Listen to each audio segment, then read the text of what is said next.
Leviticus may be one of the most misunderstood books in the Bible.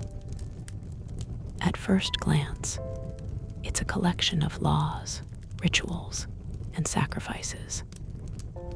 But hidden within these commands is a single, urgent question. How can sinful people live in the presence of a holy God? This is where that question begins to be answered. Chapter 1. The Lord called Moses and spoke to him from the tent of meeting, saying, "Speak to the people of Israel and say to them, when any one of you brings an offering to the Lord, you shall bring your offering of livestock from the herd or from the flock. If his offering is a burnt offering from the herd, he shall offer a male without blemish. He shall bring it to the entrance of the tent of meeting, that he may be accepted before the Lord. He shall lay his hand on the head of the burnt offering, and it shall be accepted for him to make atonement for him. Then he shall kill the bull before the Lord, and Aaron's sons, the priests, shall bring the blood, and throw the blood against the sides of the altar that is at the entrance of the tent of meeting. Then he shall flay the burnt offering and cut it into pieces, and the sons of Aaron the priest shall put fire on the altar and arrange wood on the fire.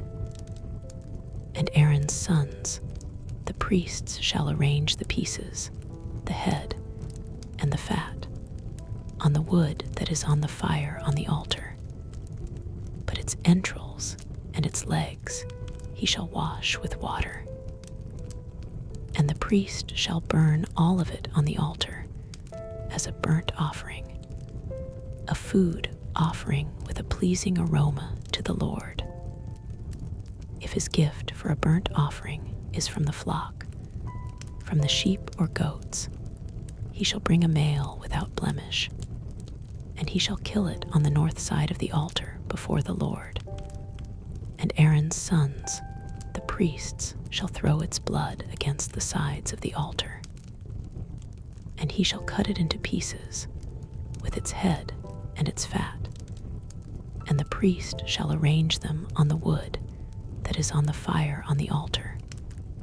But the entrails and the legs he shall wash with water. And the priest shall offer all of it and burn it on the altar. It is a burnt offering, a food offering with a pleasing aroma to the Lord. If his offering to the Lord is a burnt offering of birds, then he shall bring his offering of turtle doves or pigeons. And the priest shall bring it to the altar and wring off its head and burn it on the altar. Its blood shall be drained out on the side of the altar. He shall remove its crop with its contents and cast it beside the altar on the east side, in the place for ashes. He shall tear it open by its wings, but shall not sever it completely. And the priest shall burn it on the altar, on the wood that is on the fire. It is a burnt offering, a food offering with a pleasing aroma to the Lord. Chapter 2. When anyone brings a grain offering as an offering to the Lord, his offering shall be of fine flour. He shall pour oil on it and put frankincense on it and bring it to Aaron's sons, the priests. And he shall take from it a handful of the fine flour and oil with all of its frankincense, and the priest shall burn this as its memorial portion on the altar, a food offering with a pleasing aroma to the Lord. But the rest of the grain offering shall be for Aaron and his sons. It is a most holy part of the Lord's food offerings. When you bring a grain offering baked in the oven as an offering, it shall be unleavened loaves of fine flour, mixed with oil or unleavened wafers smeared with oil. And if your offering is a grain offering baked on a griddle, it shall be of fine flour unleavened, mixed with oil. You shall break it in pieces and pour oil on it. It is a grain offering. And if your offering is a grain offering cooked in a pan, it shall be made of fine flour with oil. And you shall bring the grain offering that is made of these things to the Lord. And when it is presented to the priest, he shall bring it to the altar. And the priest shall take from the grain offering its memorial portion and burn this on the altar, a food offering with a pleasing aroma to the Lord. But the rest of the grain offering shall be for Aaron and his sons. It is a most holy part of the Lord's food offerings. No grain offering that you bring to the Lord shall be made with leaven, for you shall burn no leaven, nor any honey, as a food offering to the Lord. As an offering of first fruits, you may bring them to the Lord. But they shall not be offered on the altar for a pleasing aroma. You shall season all your grain offerings with salt.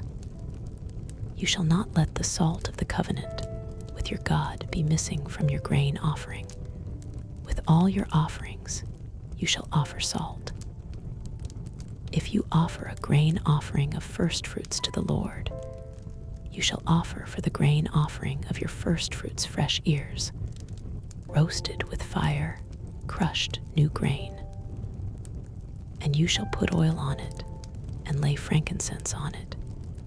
It is a grain offering. And the priest shall burn as its memorial portion some of the crushed grain and some of the oil with all of its frankincense. It is a food offering to the Lord. Chapter 3. If his offering is a sacrifice of peace offering, if he offers an animal from the herd, male or female, he shall offer it without blemish before the Lord. And he shall lay his hand on the head of his offering and kill it at the entrance of the tent of meeting. And Aaron's sons, the priests, shall throw the blood against the sides of the altar. And from the sacrifice of the peace, offering as a food, offering to the Lord, he shall offer the fat covering the entrails, and all the fat that is on the entrails, and the 2 kidneys with the fat that is on them at the loins, and the long lobe of the liver that he shall remove with the kidneys. Then Aaron's sons shall burn it on the altar on top of the burnt offering, which is on the wood on the fire. It is a food offering with a pleasing aroma to the Lord.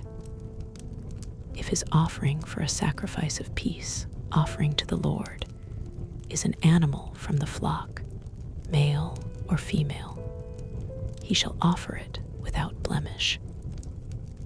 If he offers a lamb for his offering, then he shall offer it before the Lord.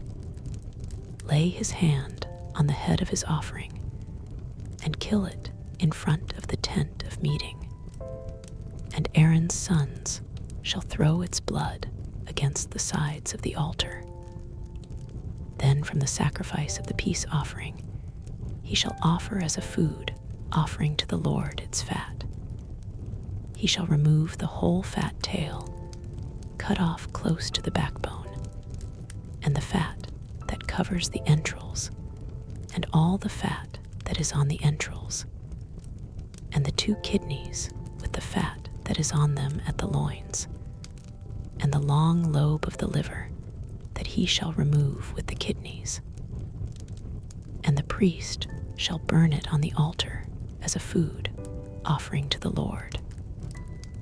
If his offering is a goat, then he shall offer it before the Lord and lay his hand on its head and kill it in front of the tent of meeting. And the sons of Aaron shall throw its blood against the sides of the altar. Then he shall offer from it as his offering for a food offering to the Lord, the fat covering the entrails, and all the fat that is on the entrails, and the 2 kidneys with the fat that is on them at the loins, and the long lobe of the liver that he shall remove with the kidneys. And the priest shall burn them on the altar as a food offering for a pleasing aroma. All fat is the Lord's. It shall be a statute forever throughout your generations, in all your dwelling places, that you eat neither fat nor blood. Chapter 4. And the Lord spoke to Moses, saying, Speak to the people of Israel, saying, If anyone sins unintentionally in any of the Lord's commandments about things not to be done, and does any one of them, if it is the anointed priest who sins, thus bringing guilt on the people, then he shall offer for the sin that he has committed a bull from the herd, without blemish, to the Lord for a sin offering. He shall bring the bull to the entrance of the tent of meeting before the Lord, and lay his hand on the head of the bull, and kill the bull before the Lord. And the anointed priest shall take some of the blood of the bull, and bring it into the tent of meeting, and the priest shall dip his finger in the blood, and sprinkle part of the blood 7 times before the Lord in front of the veil of the sanctuary. And the priest shall put some of the blood on the horns of the altar of fragrant incense before the Lord that is in the tent of meeting. And all the rest of the blood of the bull he shall pour out at the base of the altar of burnt offering that is at the entrance of the tent of meeting.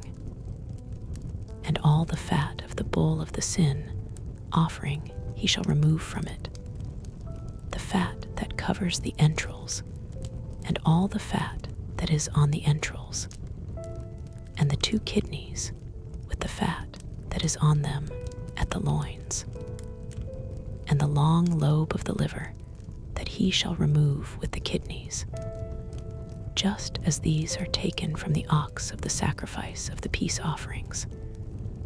And the priest shall burn them on the altar of burnt offering.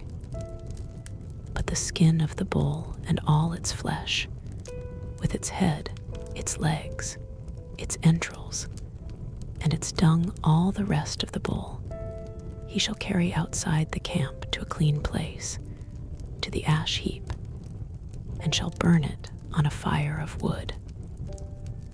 On the ash heap it shall be burned. If the whole congregation of Israel sins unintentionally, and the thing is hidden from the eyes of the assembly, and they do any one of the things that by the Lord's commandments ought not to be done, and they realize their guilt, when the sin which they have committed becomes known, the assembly shall offer a bull from the herd for a sin offering, and bring it in front of the tent of meeting. And the elders of the congregation shall lay their hands on the head of the bull before the Lord, and the bull shall be killed before the Lord. Then the anointed priest shall bring some of the blood of the bull into the tent of meeting, and the priest shall dip his finger in the blood, and sprinkle it 7 times before the Lord in front of the veil.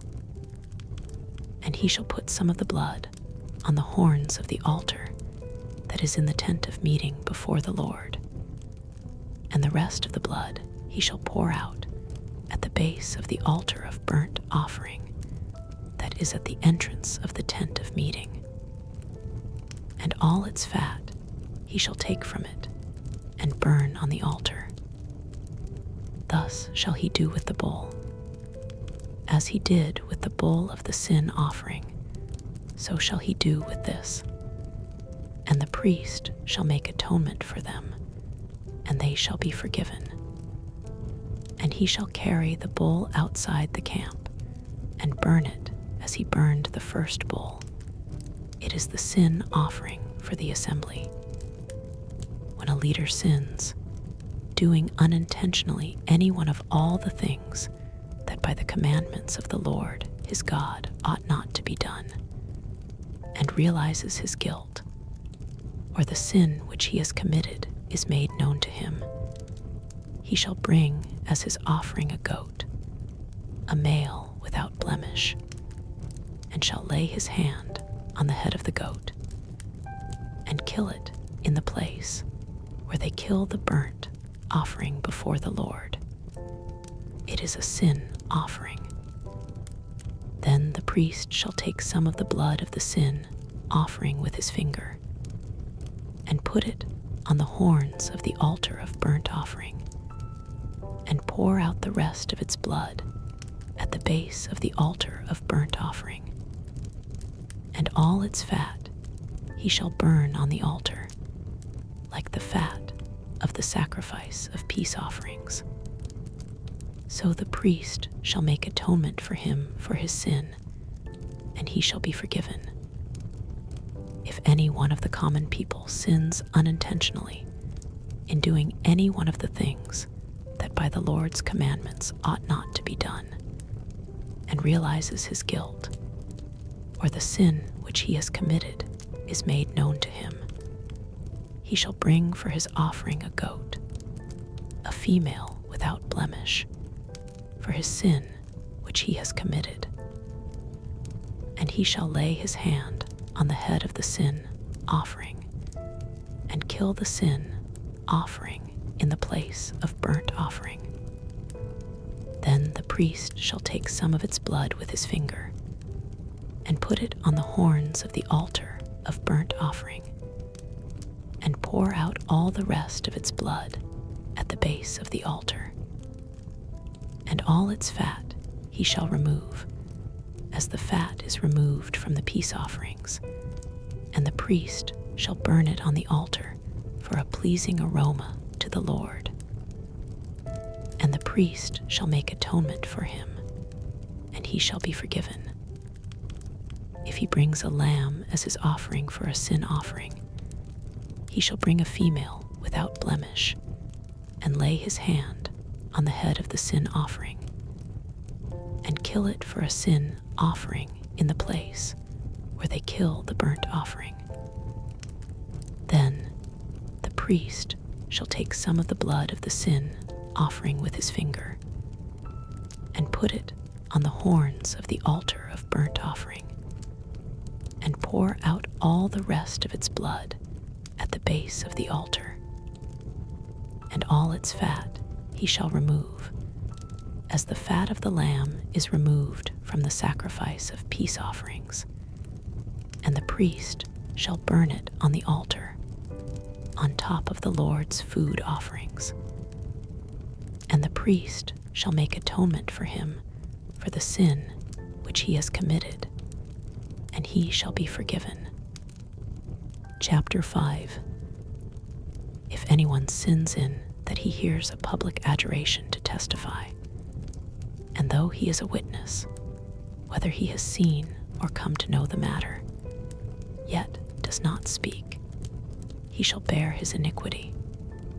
Or if anyone touches an unclean thing, whether a carcass of an unclean wild animal, or a carcass of unclean livestock, or a carcass of unclean swarming things, and it is hidden from him, and he has become unclean, and he realizes his guilt, or if he touches human uncleanness, of whatever sort the uncleanness may be with which one becomes unclean, and it is hidden from him, and he comes to know it and realizes his guilt. Or if anyone utters with his lips a rash oath to do evil or to do good, any sort of rash oath that people swear, hidden from him, and he comes to know it, and he realizes his guilt in any of these. When he realizes his guilt in any of these and confesses the sin he has committed, he shall bring to the Lord as his compensation for the sin that he has committed a female from the flock, a lamb or a goat, for a sin offering. And the priest shall make atonement for him for his sin. But if he cannot afford a lamb, then he shall bring to the Lord as his compensation for the sin that he has committed 2 turtle doves or 2 pigeons, one for a sin offering and the other for a burnt offering. He shall bring them to the priest, who shall offer the one for the sin offering first. He shall wring its neck from its head, but shall not sever it completely.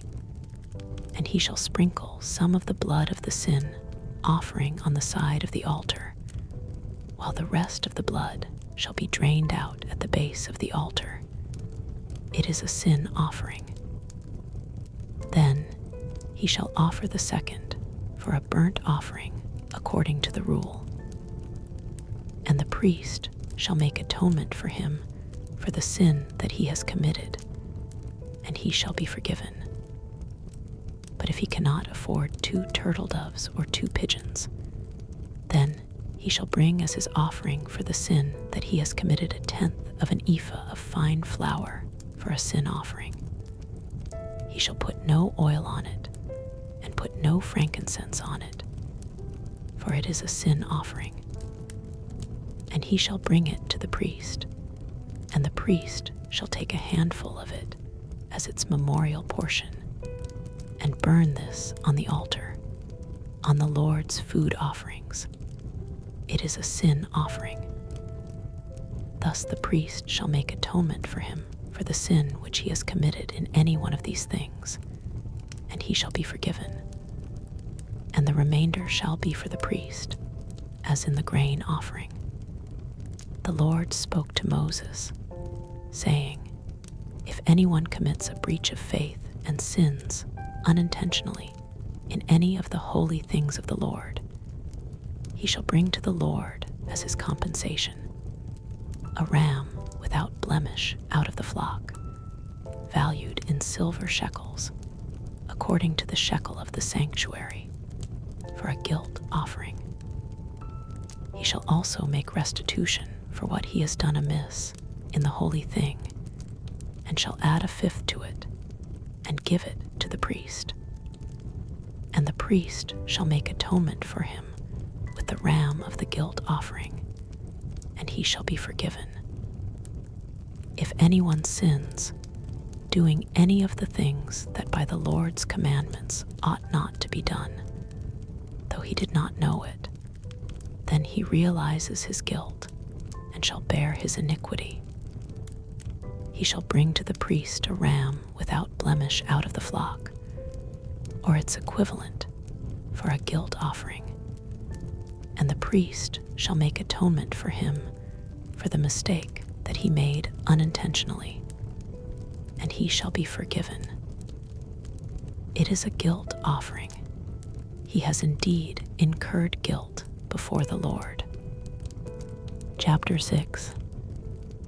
The Lord spoke to Moses, saying, If anyone sins and commits a breach of faith against the Lord by deceiving his neighbor in a matter of deposit or security, or through robbery, or if he has oppressed his neighbor, or has found something lost and lied about it, swearing falsely in any of all the things that people do and sin thereby, if he has sinned and has realized his guilt and will restore what he took by robbery, or what he got by oppression, or the deposit that was committed to him, or the lost thing that he found, or anything about which he has sworn falsely, he shall restore it in full, and shall add 1/5 to it, and give it to him to to whom it belongs on the day he realizes his guilt. And he shall bring to the priest as his compensation to the Lord a ram without blemish out of the flock, or its equivalent, for a guilt offering. And the priest shall make atonement for him before the Lord, and he shall be forgiven for any of the things that one may do and thereby become guilty. The Lord spoke to Moses, saying, Command Aaron and his sons, saying, This is the law of the burnt offering. The burnt offering shall be on the hearth on the altar all night until the morning, and the fire of the altar shall be kept burning on it. And the priest shall put on his linen garment, and put his linen undergarment on his body, and he shall take up the ashes to which the fire has reduced the burnt offering on the altar, and put them beside the altar. Then he shall take off his garments, and put on other garments, and carry the ashes outside the camp to a clean place. The fire on the altar shall be kept burning on it. It shall not go out. The priest shall burn wood on it every morning, and he shall arrange the burnt offering on it, and shall burn on it the fat of the peace offerings. Fire shall be kept burning on the altar continually. It shall not go out. And this is the law of the grain offering. The sons of Aaron shall offer it before the Lord in front of the altar, and one shall take from it a handful of the fine flour of the grain offering and its oil, and all the frankincense that is on the grain offering, and burn this as its memorial portion on the altar, a pleasing aroma to the Lord. And the rest of it Aaron and his sons shall eat. It shall be eaten unleavened in a holy place. In the court of the tent of meeting they shall eat it. It shall not be baked with leaven. I have given it as their portion of my food offerings. It is a thing most holy, like the sin offering and the guilt offering. Every male among the children of Aaron may eat of it, as decreed forever throughout your generations, from the Lord's food offerings. Whatever touches them shall become holy. The Lord spoke to Moses, saying, This is the offering that Aaron and his sons shall offer to the Lord on the day when he is anointed. 1/10 of an ephah of fine flour as a regular grain offering, half of it in the morning and half in the evening. It shall be made with oil on a griddle. You shall bring it well mixed in baked pieces like a grain offering, and offer it for a pleasing aroma to the Lord. The priest from among Aaron's sons, who is anointed to succeed him, shall offer it to the Lord as decreed forever. The whole of it shall be burned. Every grain offering of a priest shall be wholly burned. It shall not be eaten. The Lord spoke to Moses, saying, Speak to Aaron and his sons, saying, This is the law of the sin offering. In the place where the burnt offering is killed, shall the sin offering be killed before the Lord. It is most holy. The priest who offers it for sin shall eat it. In a holy place it shall be eaten, in the court of the tent of meeting. Whatever touches its flesh shall be holy, and when any of its blood is splashed on a garment, you shall wash that on which it was splashed in a holy place.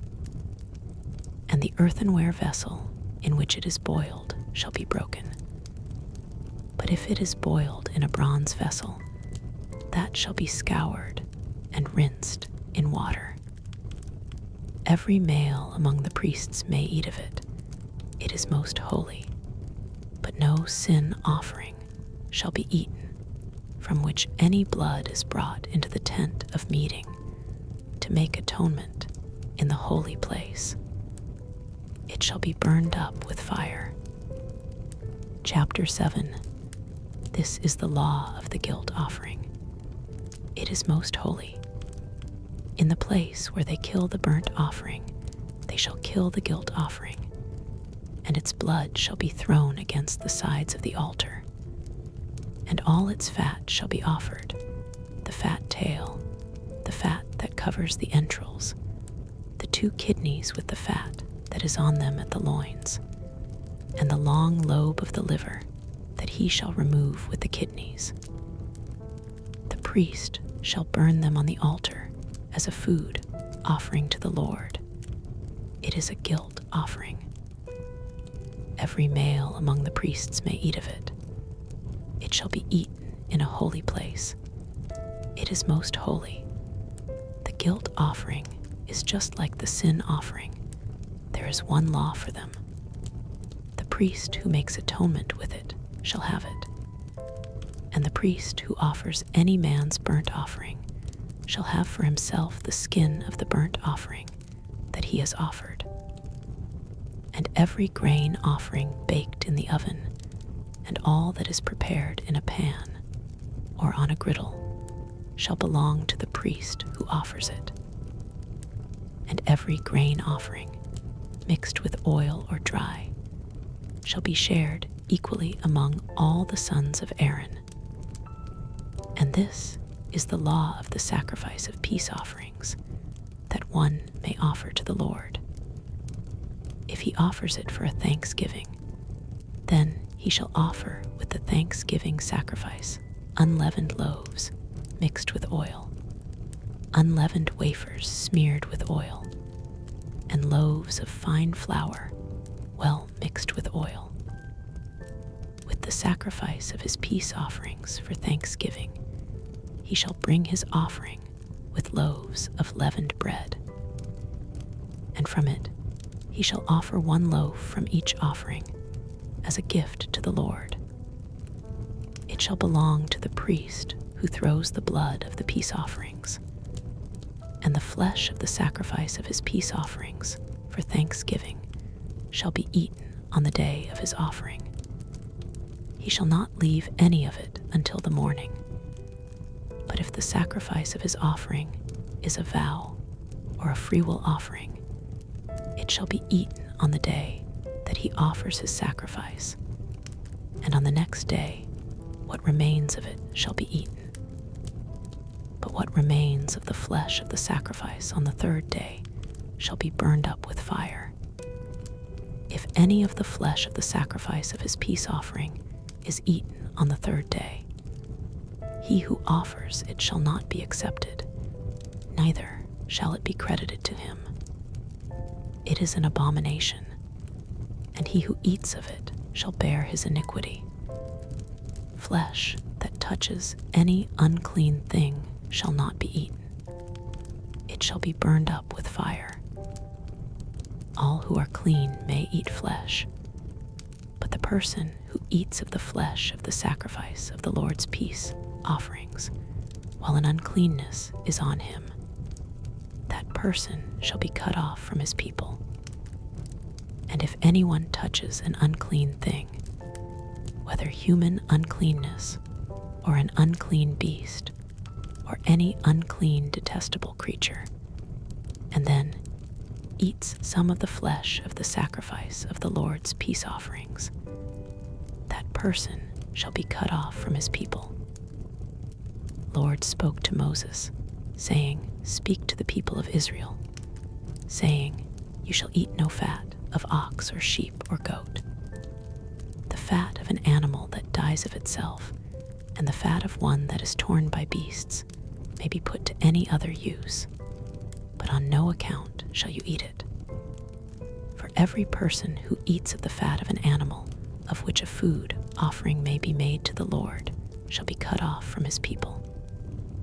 Moreover, you shall eat no blood whatever, whether of fowl or of animal, in any of your dwelling places. Whoever eats any blood, that person shall be cut off from his people. The Lord spoke to Moses, saying, Speak to the people of Israel, saying, Whoever offers the sacrifice of his peace offerings to the Lord shall bring his offering to the Lord from the sacrifice of his peace offerings. His own hands shall bring the Lord's food offerings. He shall bring the fat with the breast, that the breast may be waved as a wave offering before the Lord. The priest shall burn the fat on the altar, but the breast shall be for Aaron and his sons. And the right thigh you shall give to the priest as a contribution from the sacrifice of your peace offerings. Whoever among the sons of Aaron offers the blood of the peace offerings, and the fat shall have the right thigh for a portion.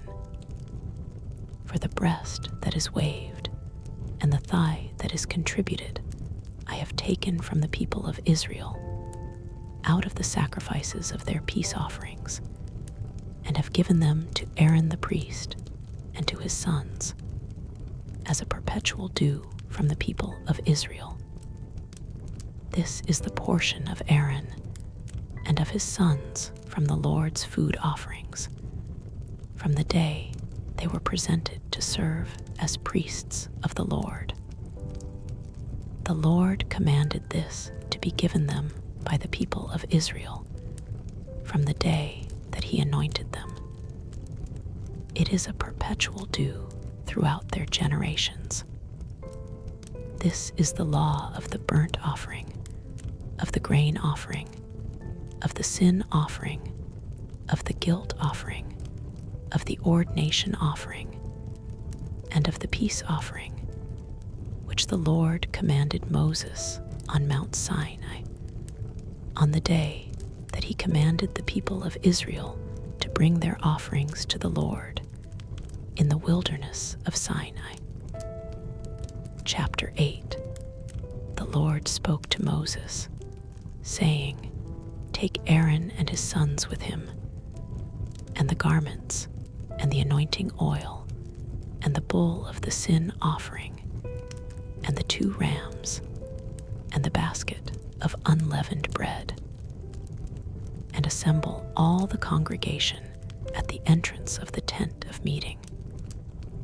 And Moses did as the Lord commanded him, and the congregation was assembled at the entrance of the tent of meeting. And Moses said to the congregation, This is the thing that the Lord has commanded to be done. And Moses brought Aaron and his sons and washed them with water. And he put the coat on him and tied the sash around his waist and clothed him with the robe and put the ephod on him and tied the skillfully woven band of the ephod around him, binding it to him with the band. And he placed the breastpiece on him, and in the breastpiece he put the Urim and the Thummim. And he set the turban on his head, and on the turban in front he set the golden plate, the holy crown, as the Lord commanded Moses. Then Moses took the anointing oil and anointed the tabernacle and all that was in it, and consecrated them. And he sprinkled some of it on the altar 7 times, and anointed the altar, and all its utensils, and the basin and its stand, to consecrate them. And he poured some of the anointing oil on Aaron's head, and anointed him to consecrate him.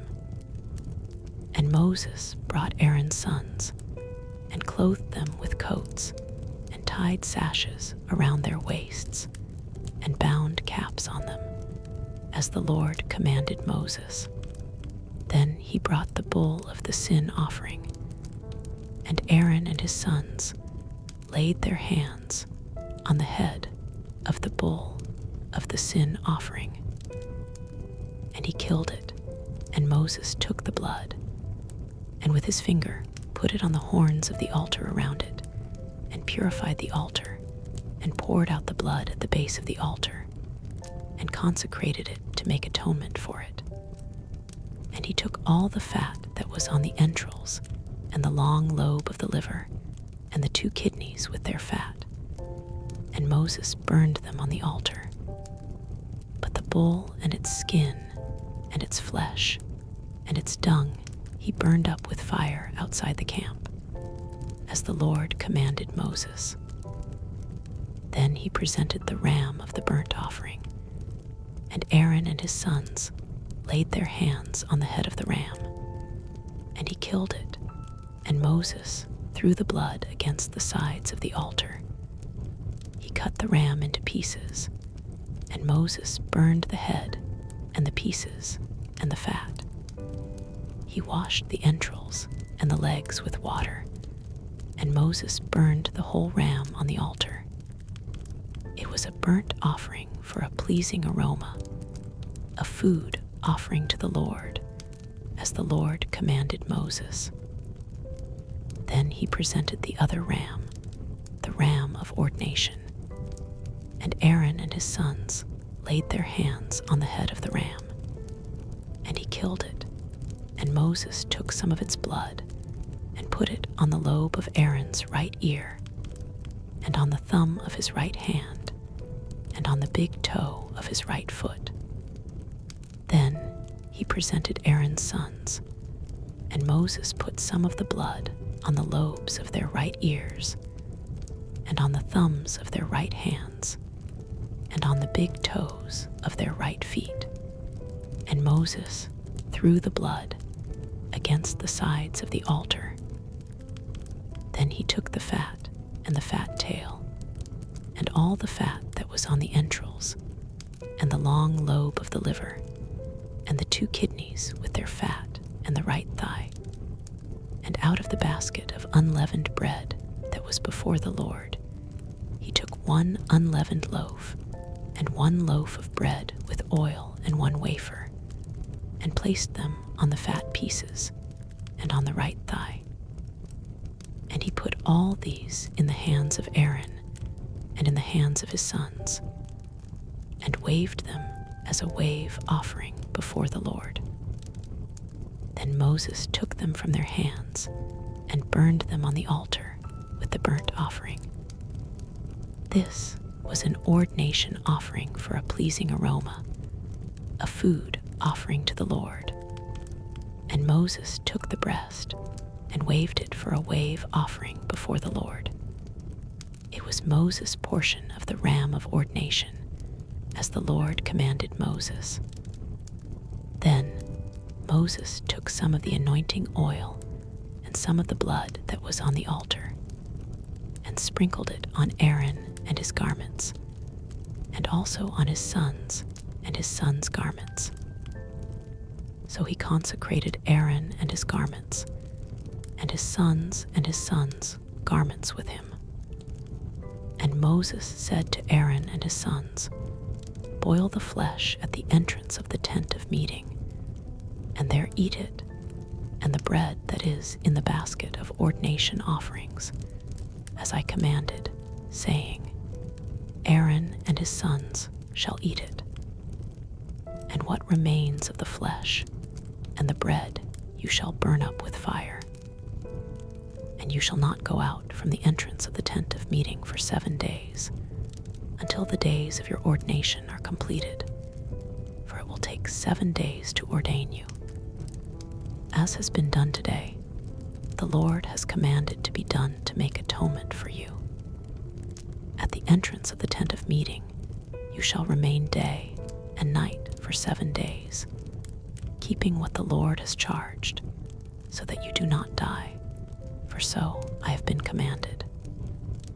And Aaron and his sons did all the things that the Lord commanded by Moses. Chapter 9. On the 8th day Moses called Aaron and his sons and the elders of Israel. And he said to Aaron, "Take for yourself a bull calf for a sin offering, and a ram for a burnt offering, blemish, and offer them before the Lord. And say to the people of Israel, take a male goat for a sin offering, and a calf and a lamb, both a year old without blemish, for a burnt offering, and an ox and a ram for peace offerings, to sacrifice before the Lord, and a grain offering mixed with oil. For today the Lord will appear to you.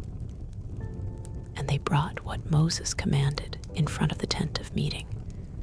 And all the congregation drew near and stood before the Lord. And Moses said, this is the thing that the Lord commanded you to do, that the glory of the Lord may appear to you.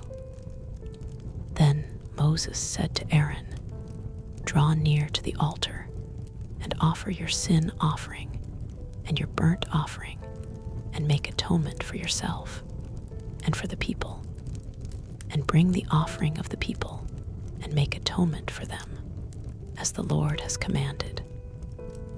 So Aaron drew near to the altar and killed the calf of the sin offering, which was for himself. And the sons of Aaron presented the blood to him, and he dipped his finger in the blood and put it on the horns of the altar, and poured out the blood at the base of the altar. But the fat and the kidneys and the long lobe of the liver from the sin offering he burned on the altar, as the Lord commanded Moses. The flesh and the skin he burned up with fire outside the camp. Then he killed the burnt offering, and Aaron's sons handed him the blood, and he threw it against the sides of the altar. And they handed the burnt offering to him, piece by piece, and the head, and he burned them on the altar. And he washed the entrails and the legs, and burned them with the burnt offering on the altar. Then he presented the people's offering, and took the goat of the sin offering that was for the people, and killed it, and offered it as a sin offering, like the first one. And he presented the burnt offering, and offered it according to the rule. And he presented the grain offering, took a handful of it, and burned it on the altar, besides the burnt offering of the morning. Then he killed the ox and the ram, the sacrifice of peace offerings for the people. And Aaron's sons handed him the blood, and he threw it against the sides of the altar. But the fat pieces of the ox and of the ram, the fat tail, and that which covers the entrails, and the kidneys, and the long lobe of the liver, and they put the fat pieces on the breasts, and he burned the fat pieces on the altar. But the breasts and the right thigh Aaron waved for a wave offering before the Lord, as Moses commanded. Then Aaron lifted up his hands toward the people and blessed them. And he came down from offering the sin offering and the burnt offering and the peace offerings. And Moses and Aaron went into the tent of meeting, and when they came out, they blessed the people. And the glory of the Lord appeared to all the people. And fire came out from before the Lord, and consumed the burnt offering and the fat pieces on the altar. And when all the people saw it, they shouted and fell on their faces. Chapter 10. Now Nadab and Abihu, the sons of Aaron, each took his censer and put fire in it, and laid incense on it, and offered unauthorized fire before the Lord, which he had not commanded them. And fire came out from before the Lord, and consumed them, and they died before the Lord. Then Moses said to Aaron, "This is what the Lord has said. Among those who are near me I will be sanctified, and before all the people I will be glorified." And Aaron held his peace. And Moses called Mishael and Elzaphan, the sons of Uzziel the uncle of Aaron, and said to them, "Come near, carry your brothers away from the front of the sanctuary and out of the camp." So they came near and carried them in their coats out of the camp, as Moses had said. And Moses said to Aaron and to Eleazar and Ithamar his sons, "Do not let the hair of your heads hang loose, and do not tear your clothes, lest you die, and wrath come upon all the congregation. But let your brothers, the whole house of Israel, bewail the burning that the Lord has kindled. And do not go outside the entrance of the tent of meeting, lest you die. For the anointing oil of the Lord is upon you." And they did according to the word of Moses. And the Lord spoke to Aaron, saying, "Drink no wine or strong drink, you or your sons with you, when you go into the tent of meeting, lest you die. It shall be a statute forever throughout your generations. You are to distinguish between the holy and the common, and between the unclean and the clean. And you are to teach the people of Israel all the statutes that the Lord has spoken to them by Moses." Moses spoke to Aaron and to Eleazar and Ithamar, his surviving sons, "Take the grain offering that remains of the Lord's food offerings, and eat it unleavened beside the altar, for it is most holy. You shall eat it in a holy place, because it is your due and your son's due from the Lord's food offerings, for so I am commanded. But the breast that is waved and the thigh that is contributed you shall eat in a clean place, you and your sons and your daughters with you, for they are given as your due and your sons, due from the sacrifices of the peace offerings of the people of Israel. The contribution of the thigh and the breast that is waved they shall bring with the food offerings of the fat pieces to wave for a wave offering before the Lord. And it shall be yours and your sons with you as a perpetual due, as the Lord has commanded." Now Moses diligently inquired about the goat of the sin offering, and behold, it was burned up. And he was angry with Eleazar and Ithamar, the surviving sons of Aaron, saying, "Why have you not eaten the sin offering in the place of the sanctuary, since it is a thing most holy, and has been given to you, that you may bear the iniquity of the congregation, to make atonement for them before the Lord? Behold, its blood was not brought into the inner part of the sanctuary. You certainly ought to have eaten it in the sanctuary, as I commanded." And Aaron said to Moses, "Behold, today they have offered their sin offering and their burnt offering before the Lord, and yet such things as these have happened to me. If I had eaten the sin offering today, would the Lord have approved?" And when Moses heard that, he approved. Chapter 11. And the Lord spoke to Moses and Aaron, saying to them, "Speak to the people of Israel, saying, These are the living things that you may eat among all the animals that are on the earth. Whatever parts the hoof and is cloven-footed and chews the cud, among the animals you may eat.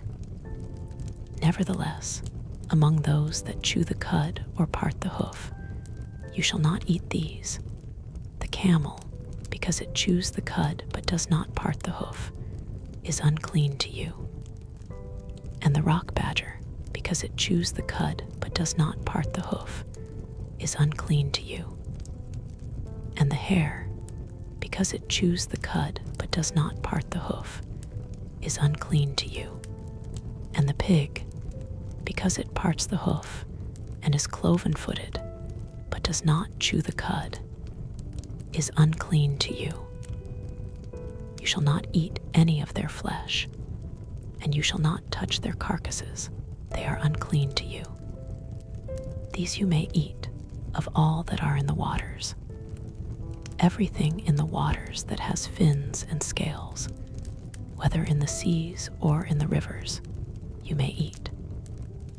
But anything in the seas or the rivers that has not fins and scales, of the swarming creatures in the waters, and of the living creatures that are in the waters, is detestable to you. You shall regard them as detestable. You shall not eat any of their flesh, and you shall detest their carcasses. Everything in the waters that has not fins and scales is detestable to you. And these you shall detest among the birds. They shall not be eaten. They are detestable. The eagle, the bearded vulture, the black vulture, the kite, the falcon of any kind, every raven of any kind, the ostrich, the nighthawk, the seagull, the hawk of any kind, the little owl, the cormorant, the short-eared owl, the barn owl, the tawny owl, the carrion vulture, the stork, the heron of any kind, the hoopoe, and the bat. All winged insects that go on all fours are detestable to you. Yet among the winged insects that go on all fours, you may eat those that have jointed legs above their feet, with which to hop on the ground. Of them you may eat the locust of any kind, the bald locust of any kind, the cricket of any kind, and the grasshopper of any kind. But all other winged insects that have 4 feet are detestable to you, and by these you shall become unclean. Whoever touches their carcass shall be unclean until the evening, and whoever carries any part of their carcass shall wash his clothes and be unclean until the evening. Every animal that parts the hoof, but is not cloven-footed, or does not chew the cud, is unclean to you. Everyone who touches them shall be unclean. And all that walk on their paws, among the animals that go on all fours, are unclean to you. Whoever touches their carcass shall be unclean until the evening, and he who carries their carcass shall wash his clothes and be unclean until the evening. They are unclean to you. And these are unclean to you among the swarming things that swarm on the ground: the mole rat, the mouse, the great lizard of any kind, the gecko, the monitor lizard, the sand lizard, and the chameleon. These are unclean to you among all that swarm. Whoever touches them when they are dead shall be unclean until the evening. And anything on which any of them falls when they are dead shall be unclean, whether it is an article of wood, or a garment, or a skin, or a sack, any vessel that is used for any purpose. It must be put into water, and it shall be unclean until the evening. Then it shall be clean. And if any of them falls into any earthenware vessel, all that is in it shall be unclean, and you shall break it. Any food in it that could be eaten, on which water comes, shall be unclean, and all drink that could be drunk from every such vessel shall be unclean. And everything on which any part of their carcass falls shall be unclean. Whether oven or stove, it shall be broken in pieces. They are unclean and shall remain unclean to you. Nevertheless, a spring or a cistern holding water shall be clean, but whoever touches a carcass in them shall be unclean. And if any part of their carcass falls upon any seed grain that is to be sown, it is clean. But if water is put on the seed, and any part of their carcass falls on it, it is unclean to you.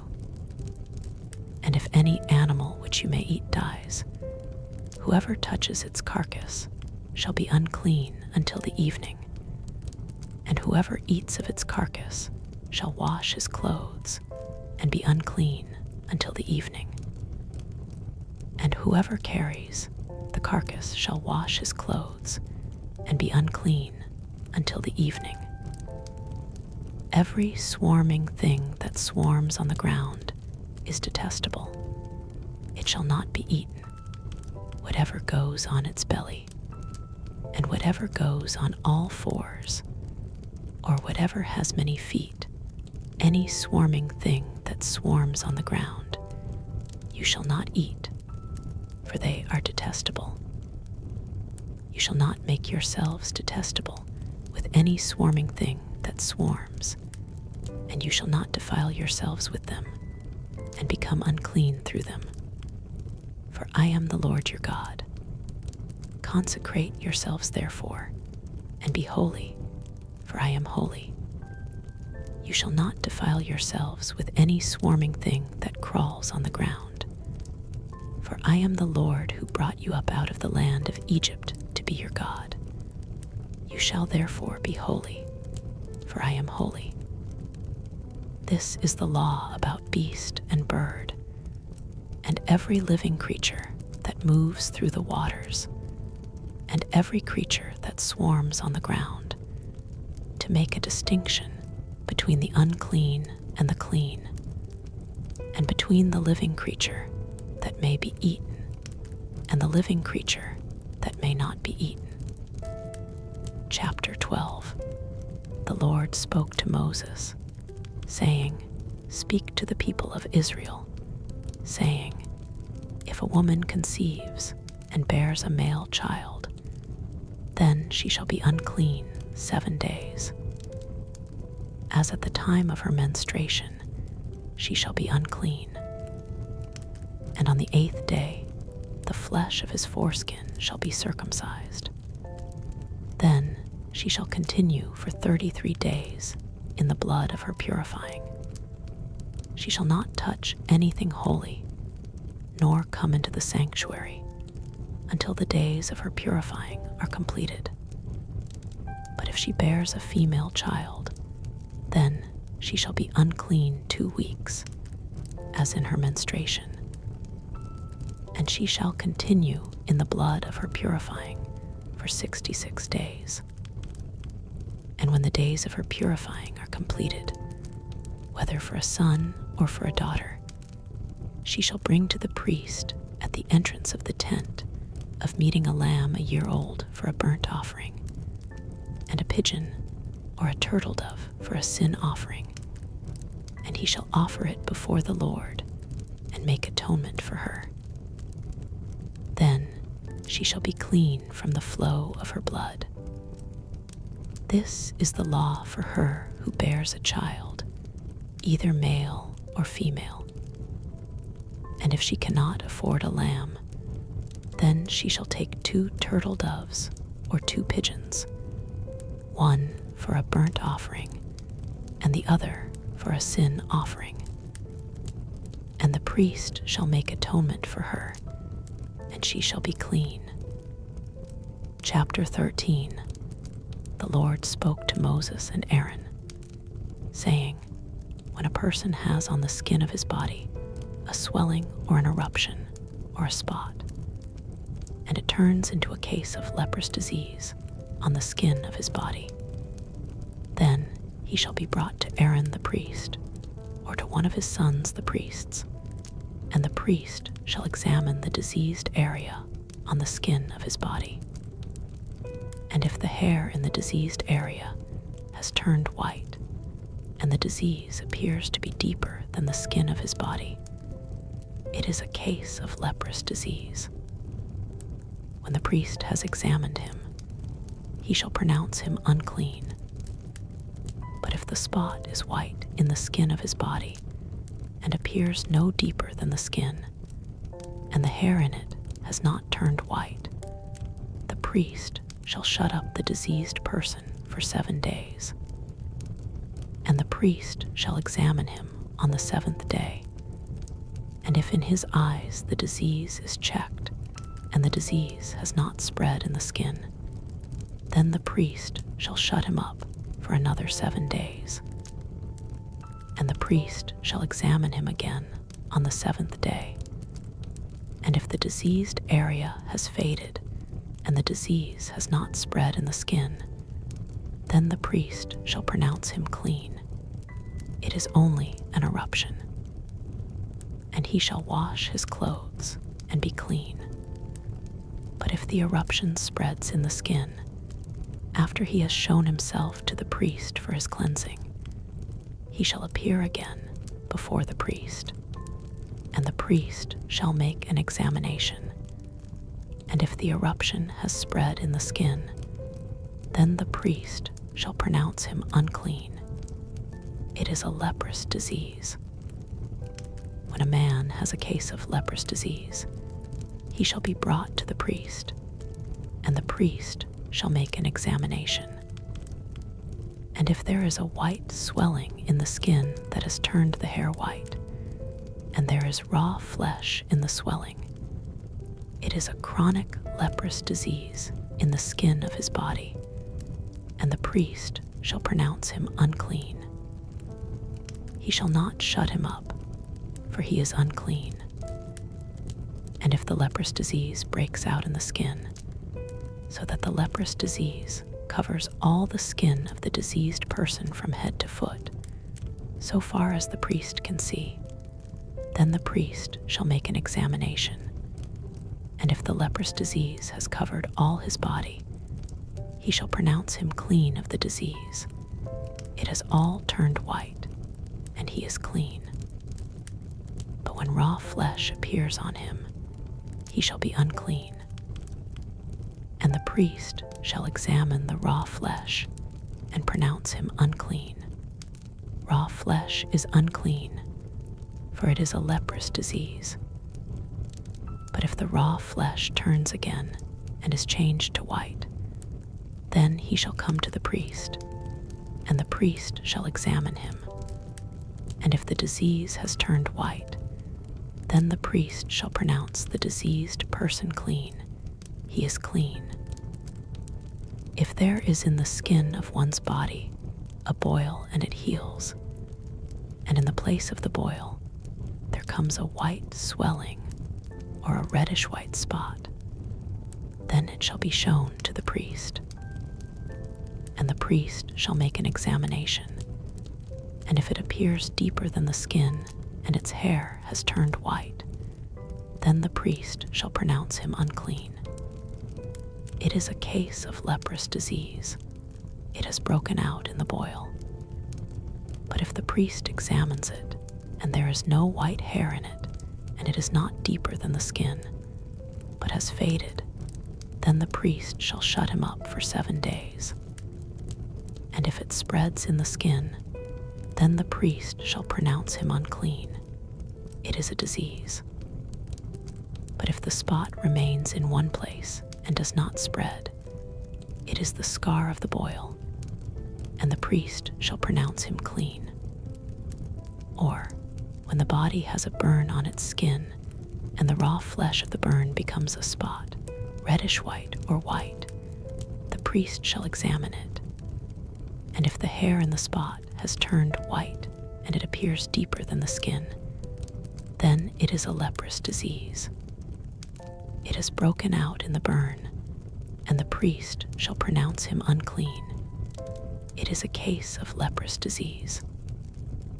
But if the priest examines it, and there is no white hair in the spot, and it is not deeper than the skin, but has faded, the priest shall shut him up for 7 days, and the priest shall examine him on the 7th day. If it spreads in the skin, then the priest shall pronounce him unclean.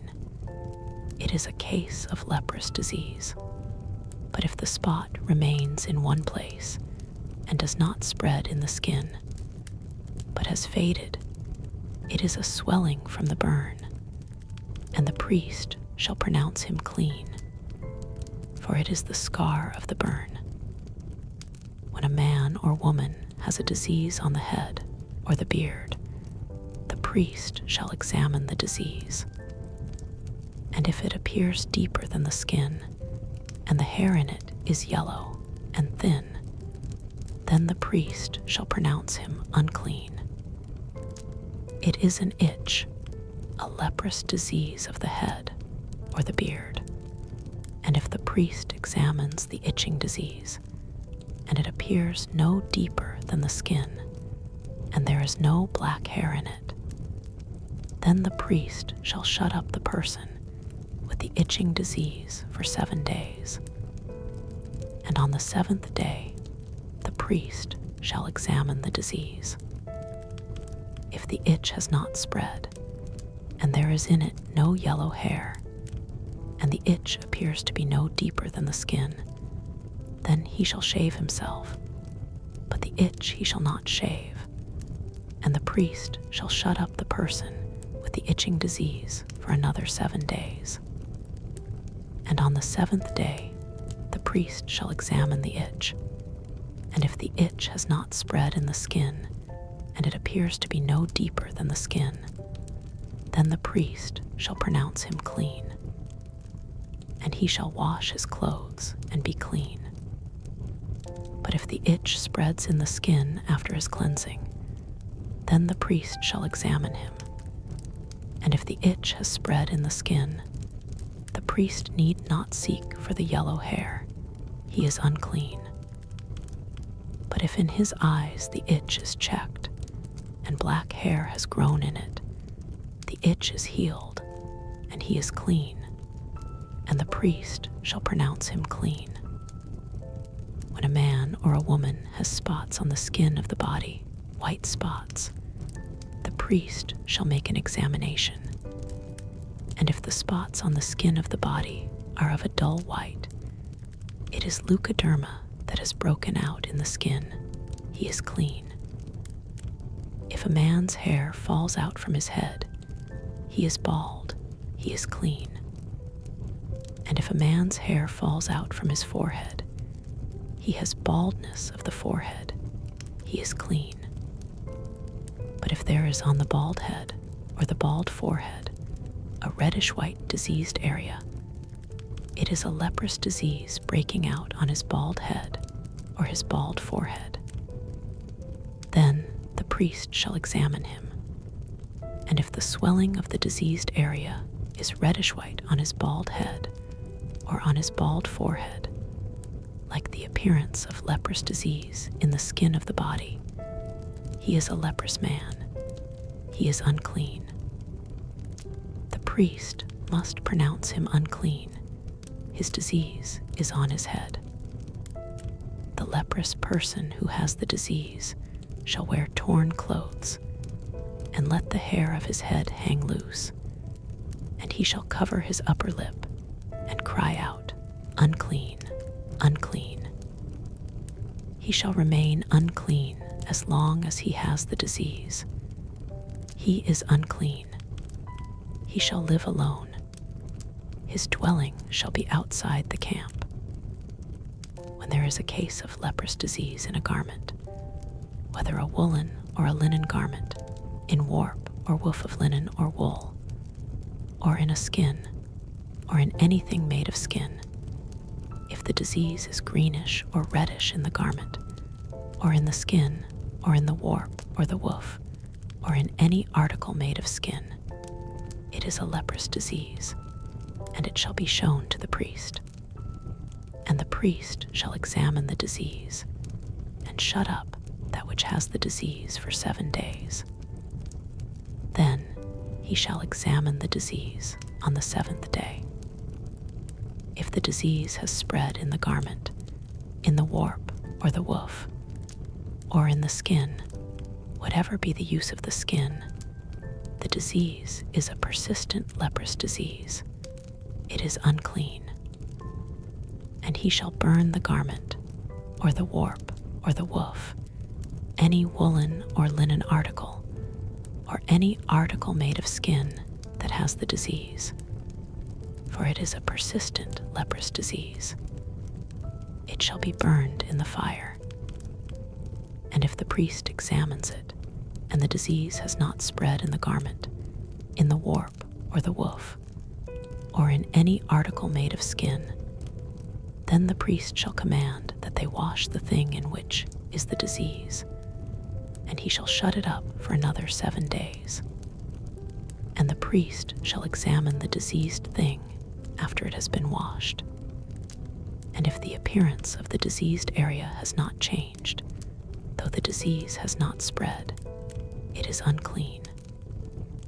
You shall burn it in the fire, whether the rot is on the back or on the front. But if the priest examines it, and the diseased area has faded after it has been washed, he shall tear it out of the garment, or the skin, or the warp, or the woof. Then, if it appears again in the garment, in the warp, or the woof, or in any article made of skin, it is breaking out. You shall burn the thing that has the disease in the fire. But the garment, or the warp, or the woof, or any article made of skin from which the disease departs when you have washed it, shall then be washed a second time, and be clean. This is the law for a case of leprous disease in a garment of wool or linen, either in the warp or the woof, or in any article made of skin, to determine whether it is clean or unclean. Chapter 14. The Lord spoke to Moses, saying, This shall be the law of the leprous person for the day of his cleansing. He shall be brought to the priest, and the priest shall go out of the camp, and the priest shall look. Then, if the case of leprous disease is healed in the leprous person, the priest shall command them to take for him, who is to be cleansed, 2 live clean birds, and cedar wood, and scarlet yarn, and hyssop. And the priest shall command them to kill one of the birds in an earthenware vessel over fresh water. He shall take the live bird with the cedar wood, and the scarlet yarn, and the hyssop, and dip them, and the live bird in the blood of the bird that was killed over the fresh water. And he shall sprinkle it 7 times on him who is to be cleansed of the leprous disease. Then he shall pronounce him clean, and shall let the living bird go into the open field. And he who is to be cleansed shall wash his clothes, and shave off all his hair, and bathe himself in water, and he shall be clean. And after that he may come into the camp, but live outside his tent 7 days. And on the 7th day he shall shave off all his hair from his head, his beard, and his eyebrows. He shall shave off all his hair, and then he shall wash his clothes, and bathe his body in water, and he shall be clean. And on the 8th day he shall take 2 male lambs without blemish, and 1 ewe lamb a year old without blemish, and a grain offering of 3/10 of an ephah of fine flour mixed with oil, and 1 log of oil. And the priest who cleanses him shall set the man who is to be cleansed, and these things before the Lord, at the entrance of the tent of meeting. And the priest shall take 1 of the male lambs, and offer it for a guilt offering, along with the log of oil, and wave them for a wave offering before the Lord. And he shall kill the lamb in the place where they kill the sin offering and the burnt offering, in the place of the sanctuary. For the guilt offering, like the sin offering, belongs to the priest. It is most holy. The priest shall take some of the blood of the guilt offering, and the priest shall put it on the lobe of the right ear of him who is to be cleansed, and on the thumb of his right hand, and on the big toe of his right foot.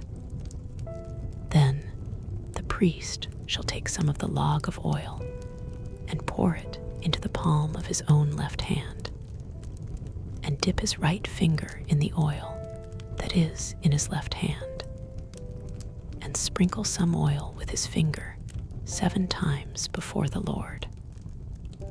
Some of the oil that remains in his hand the priest shall put on the lobe of the right ear of him who is to be cleansed, and on the thumb of his right hand, and on the big toe of his right foot, on top of the blood of the guilt offering.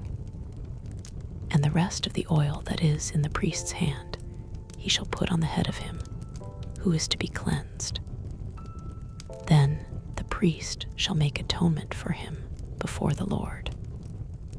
The priest shall offer the sin offering to make atonement for him who is to be cleansed from his uncleanness. And afterward he shall kill the burnt offering, and the priest shall offer the burnt offering and the grain offering on the altar. Thus the priest shall make atonement for him, and he shall be clean. But if he is poor and cannot afford so much, then he shall take 1 male lamb for a guilt offering to be waved, to make atonement for him, and 1/10 of an ephah of fine flour mixed with oil for a grain offering, and a log of oil, also 2 turtle doves or 2 pigeons, whichever he can afford. The one shall be a sin offering, and the other a burnt offering. And on the 8th day he shall bring them for his cleansing to the priest, to the entrance of the tent of meeting before the Lord. And the priest shall take the lamb of the guilt offering and the log of oil, and the priest shall wave them for a wave offering before the Lord. And he shall kill the lamb of the guilt offering. And the priest shall take some of the blood of the guilt offering and put it on the lobe of the right ear of him who is to be cleansed, and on the thumb of his right hand, and on the big toe of his right foot. And the priest shall pour some of the oil into the palm of his own left hand, and shall sprinkle with his right finger some of the oil that is in his left hand 7 times before the Lord. And the priest shall put some of the oil that is in his hand on the lobe of the right ear of him who is to be cleansed, and on the thumb of his right hand, and on the big toe of his right foot, in the place where the blood of the guilt offering was put. And the rest of the oil that is in the priest's hand he shall put on the head of him who is to be cleansed, to make atonement for him before the Lord. And he shall offer of the turtle doves or pigeons, whichever he can afford, one for a sin offering and the other for a burnt offering, along with a grain offering. And the priest shall make atonement before the Lord for him who is being cleansed. This is the law for him in whom is a case of leprous disease, who cannot afford the offerings for his cleansing. The Lord spoke to Moses and Aaron, saying, "When you come into the land of Canaan, which I give you for a possession, and I put a case of leprous disease in a house in the land of your possession, then he who owns the house shall come and tell the priest, 'There seems to me to be some case of disease in my house.' Then the priest shall command that they empty the house before the priest goes to examine the disease, lest all that is in the house be declared unclean. And afterward the priest shall go in to see the house, and he shall examine the disease.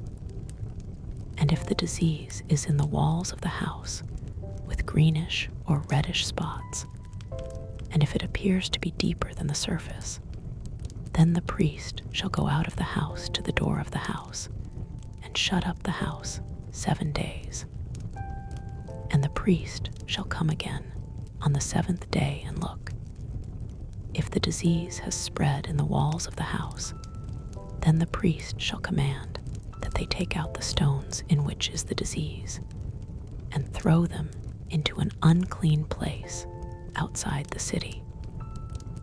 And he shall have the inside of the house scraped all around, and the plaster that they scrape off they shall pour out in an unclean place outside the city. Then they shall take other stones and put them in the place of those stones, and he shall take other plaster and plaster the house. If the disease breaks out again in the house, after he has taken out the stones and scraped the house and plastered it, then the priest shall go and look. And if the disease has spread in the house, it is a persistent leprous disease in the house. It is unclean. And he shall break down the house, its stones and timber, and all the plaster of the house, and he shall carry them out of the city to an unclean place. Moreover, whoever enters the house while it is shut up shall be unclean until the evening, and whoever sleeps in the house shall wash his clothes, and whoever eats in the house shall wash his clothes. But if the priest comes and looks, and if the disease has not spread in the house after the house was plastered, then the priest shall pronounce the house clean, for the disease is healed. And for the cleansing of the house he shall take 2 birds, with cedar wood and scarlet yarn and hyssop, and shall kill one of the birds in an earthenware vessel over fresh water, and shall take the cedar wood and the hyssop and the scarlet yarn, along with the live bird, and dip them in the blood of the bird that was killed, and in the fresh water, and sprinkle the house 7 times.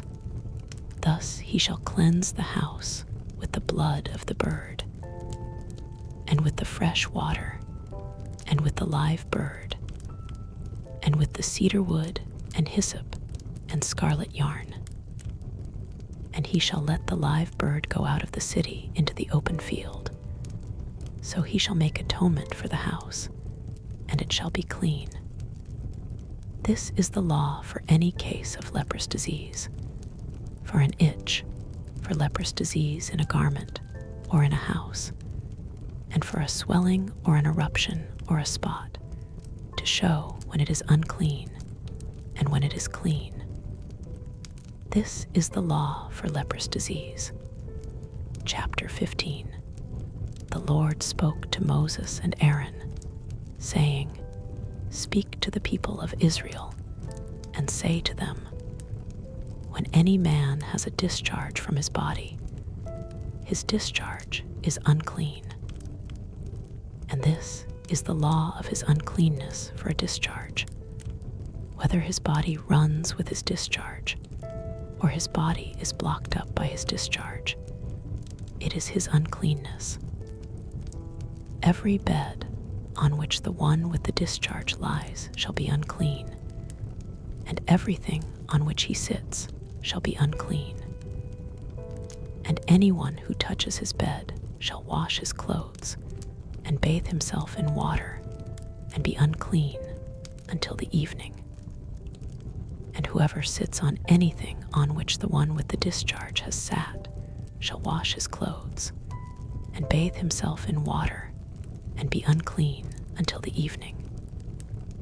And whoever touches the body of the one with the discharge shall wash his clothes, and bathe himself in water, and be unclean until the evening. And if the one with the discharge spits on one who is clean, then he shall wash his clothes, and bathe himself in water, and be unclean until the evening. And any saddle on which the one with the discharge rides shall be unclean. And whoever touches anything that was under him shall be unclean until the evening.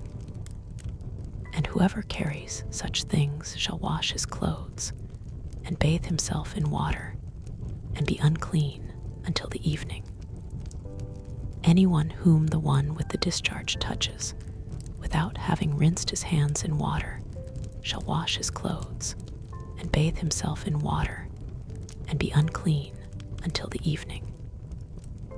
And an earthenware vessel that the one with the discharge touches shall be broken, and every vessel of wood shall be rinsed in water.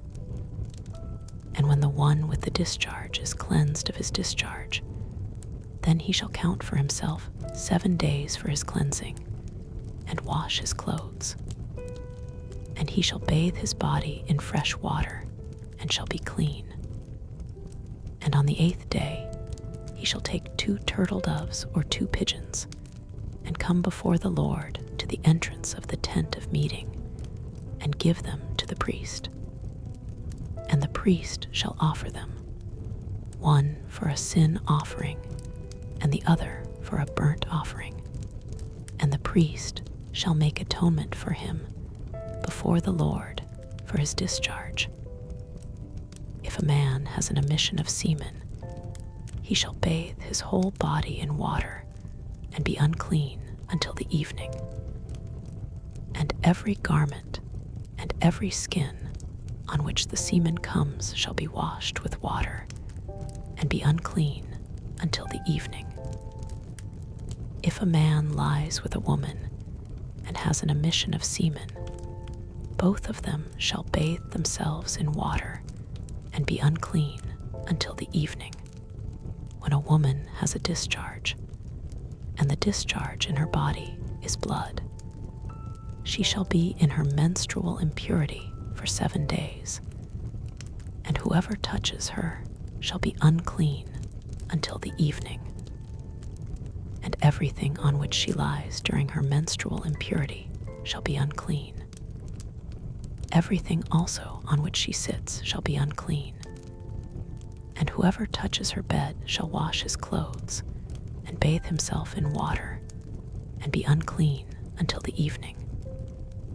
And whoever touches anything on which she sits shall wash his clothes, and bathe himself in water, and be unclean until the evening.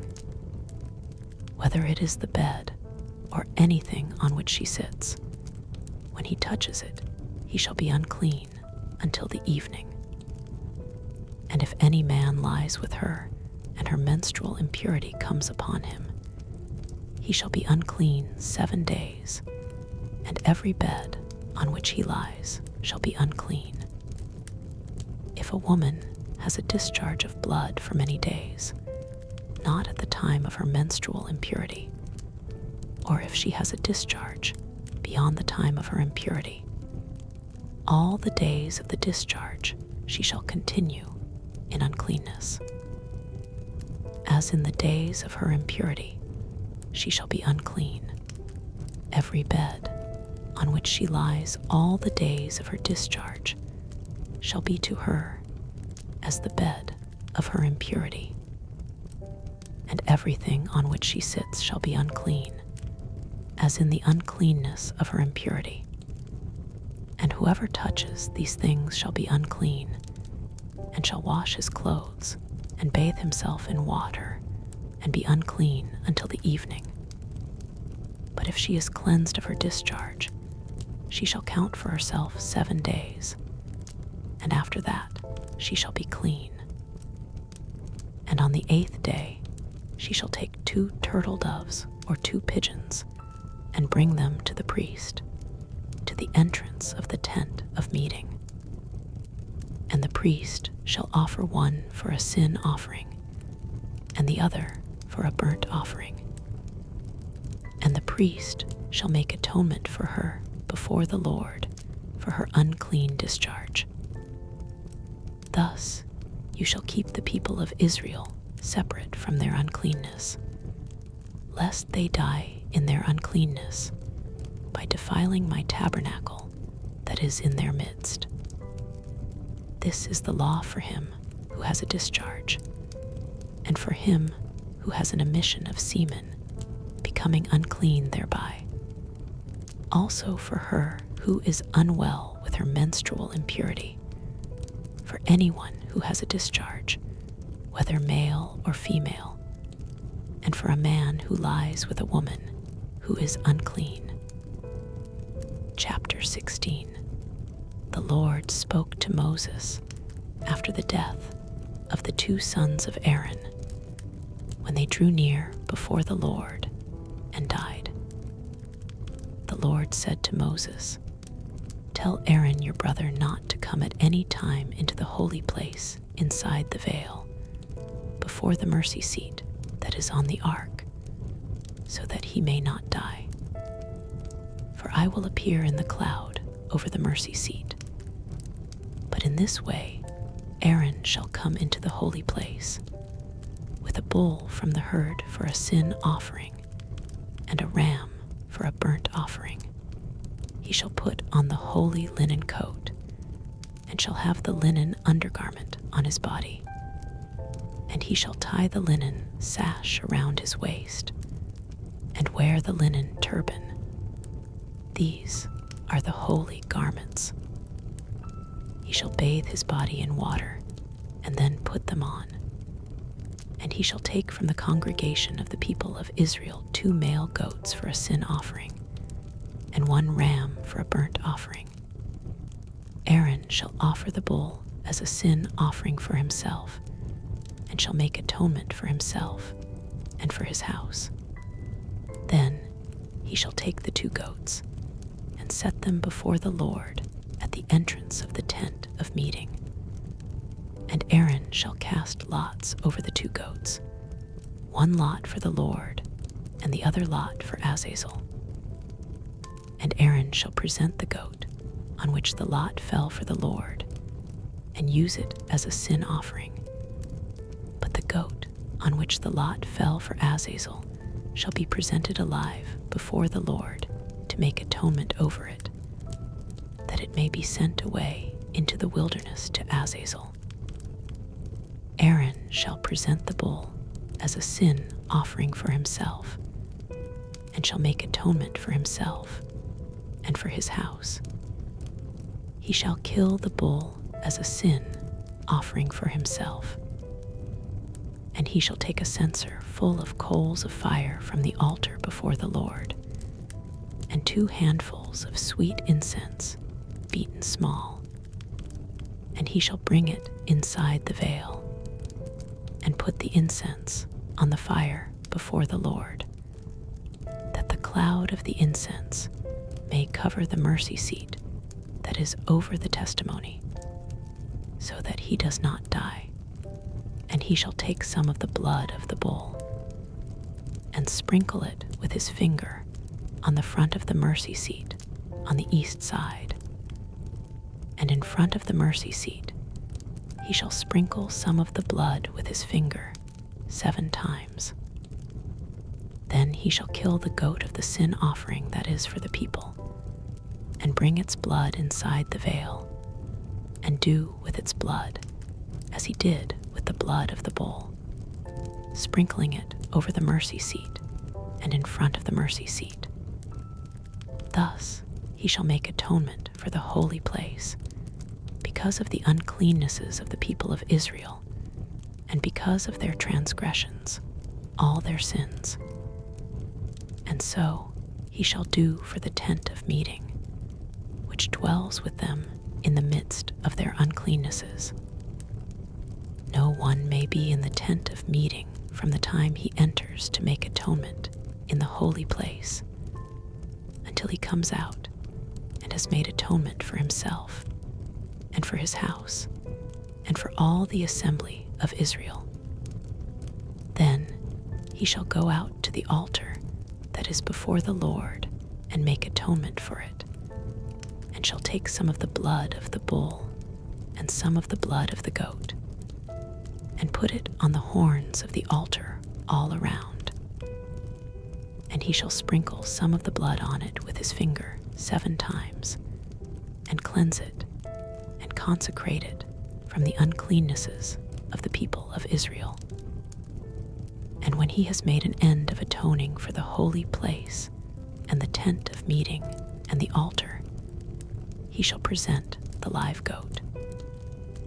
And Aaron shall lay both his hands on the head of the live goat and confess over it all the iniquities of the people of Israel and all their transgressions, all their sins. And he shall put them on the head of the goat and send it away into the wilderness by the hand of a man who is in readiness. The goat shall bear all their iniquities on itself to a remote area, and he shall let the goat go free in the wilderness. Then Aaron shall come into the tent of meeting, and shall take off the linen garments that he put on when he went into the holy place, and shall leave them there. And he shall bathe his body in water in a holy place, and put on his garments, and come out, and offer his burnt offering and the burnt offering of the people, and make atonement for himself and for the people. And the fat of the sin offering he shall burn on the altar. And he who lets the goat go to Azazel shall wash his clothes and bathe his body in water, and afterward he may come into the camp. And the bull for the sin offering, and the goat for the sin offering, whose blood was brought in to make atonement in the holy place, shall be carried outside the camp. Their skin and their flesh and their dung shall be burned up with fire. And he who burns them shall wash his clothes and bathe his body in water, and afterward he may come into the camp. And it shall be a statute to you forever that in the 7th month, on the 10th day of the month, you shall afflict yourselves and shall do no work, either the native or the stranger who sojourns among you. For on this day shall atonement be made for you to cleanse you. You shall be clean before the Lord from all your sins. It is a Sabbath of solemn rest to you, and you shall afflict yourselves. It is a statute forever. And the priest who is anointed and consecrated as priest in his father's place shall make atonement, wearing the holy linen garments.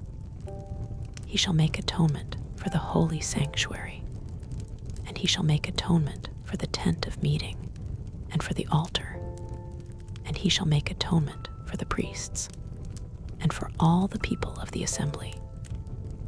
And this shall be a statute forever for you, that atonement may be made for the people of Israel once in the year because of all their sins.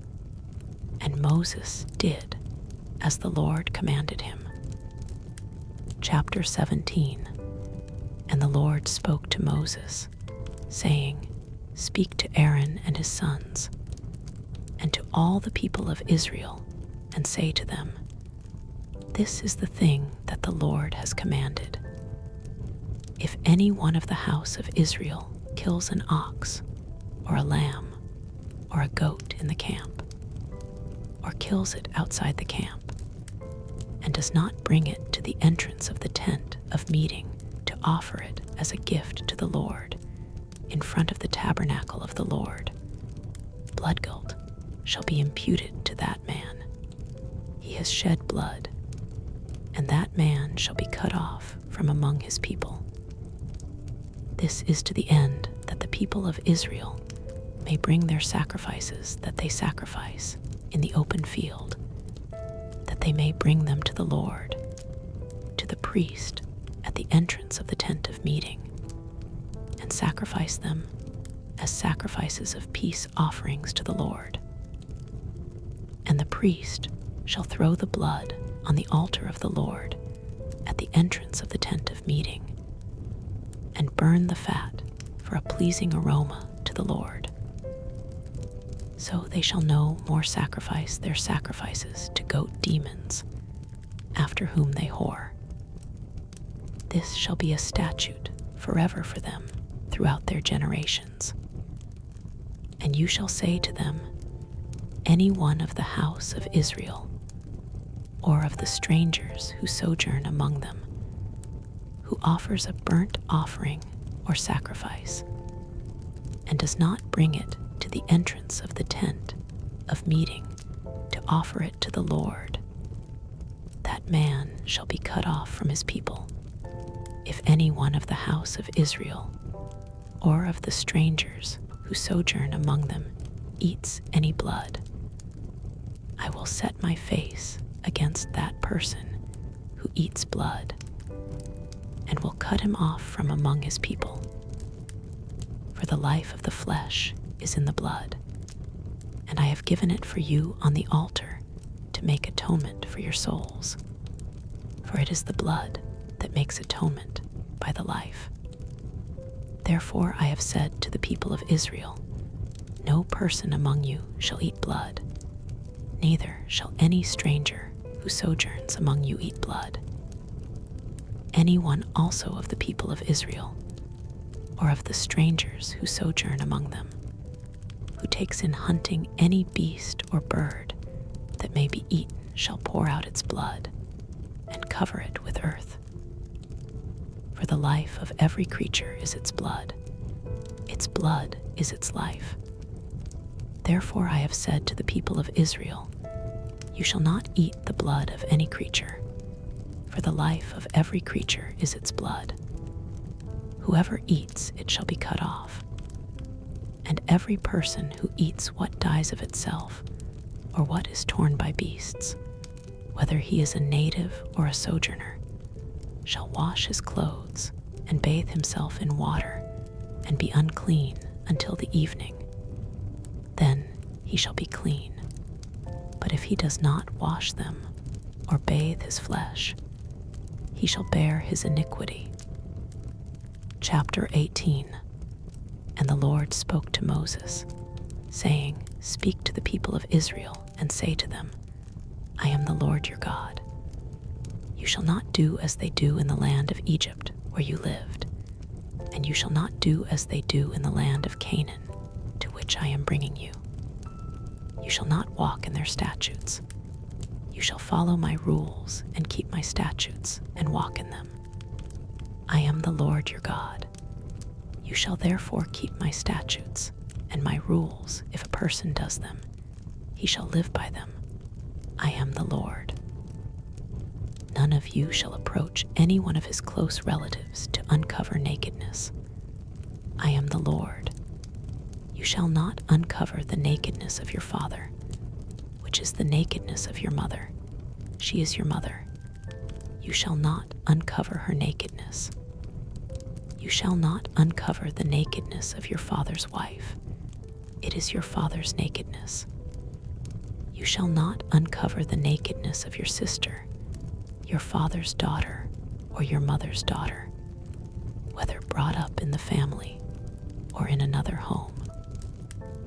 You shall not uncover the nakedness of your son's daughter or of your daughter's daughter, for their nakedness is your own nakedness. You shall not uncover the nakedness of your father's wife's daughter, brought up in your father's family, since she is your sister. You shall not uncover the nakedness of your father's sister. She is your father's relative. You shall not uncover the nakedness of your mother's sister, for she is your mother's relative. You shall not uncover the nakedness of your father's brother. That is, you shall not approach his wife. She is your aunt. You shall not uncover the nakedness of your daughter-in-law. She is your son's wife. You shall not uncover her nakedness. You shall not uncover the nakedness of your brother's wife. It is your brother's nakedness. You shall not uncover the nakedness of a woman and of her daughter. And you shall not take her son's daughter or her daughter's daughter to uncover her nakedness. They are relatives. It is depravity. And you shall not take a woman as a rival wife to her sister to uncover her nakedness while her sister is still alive.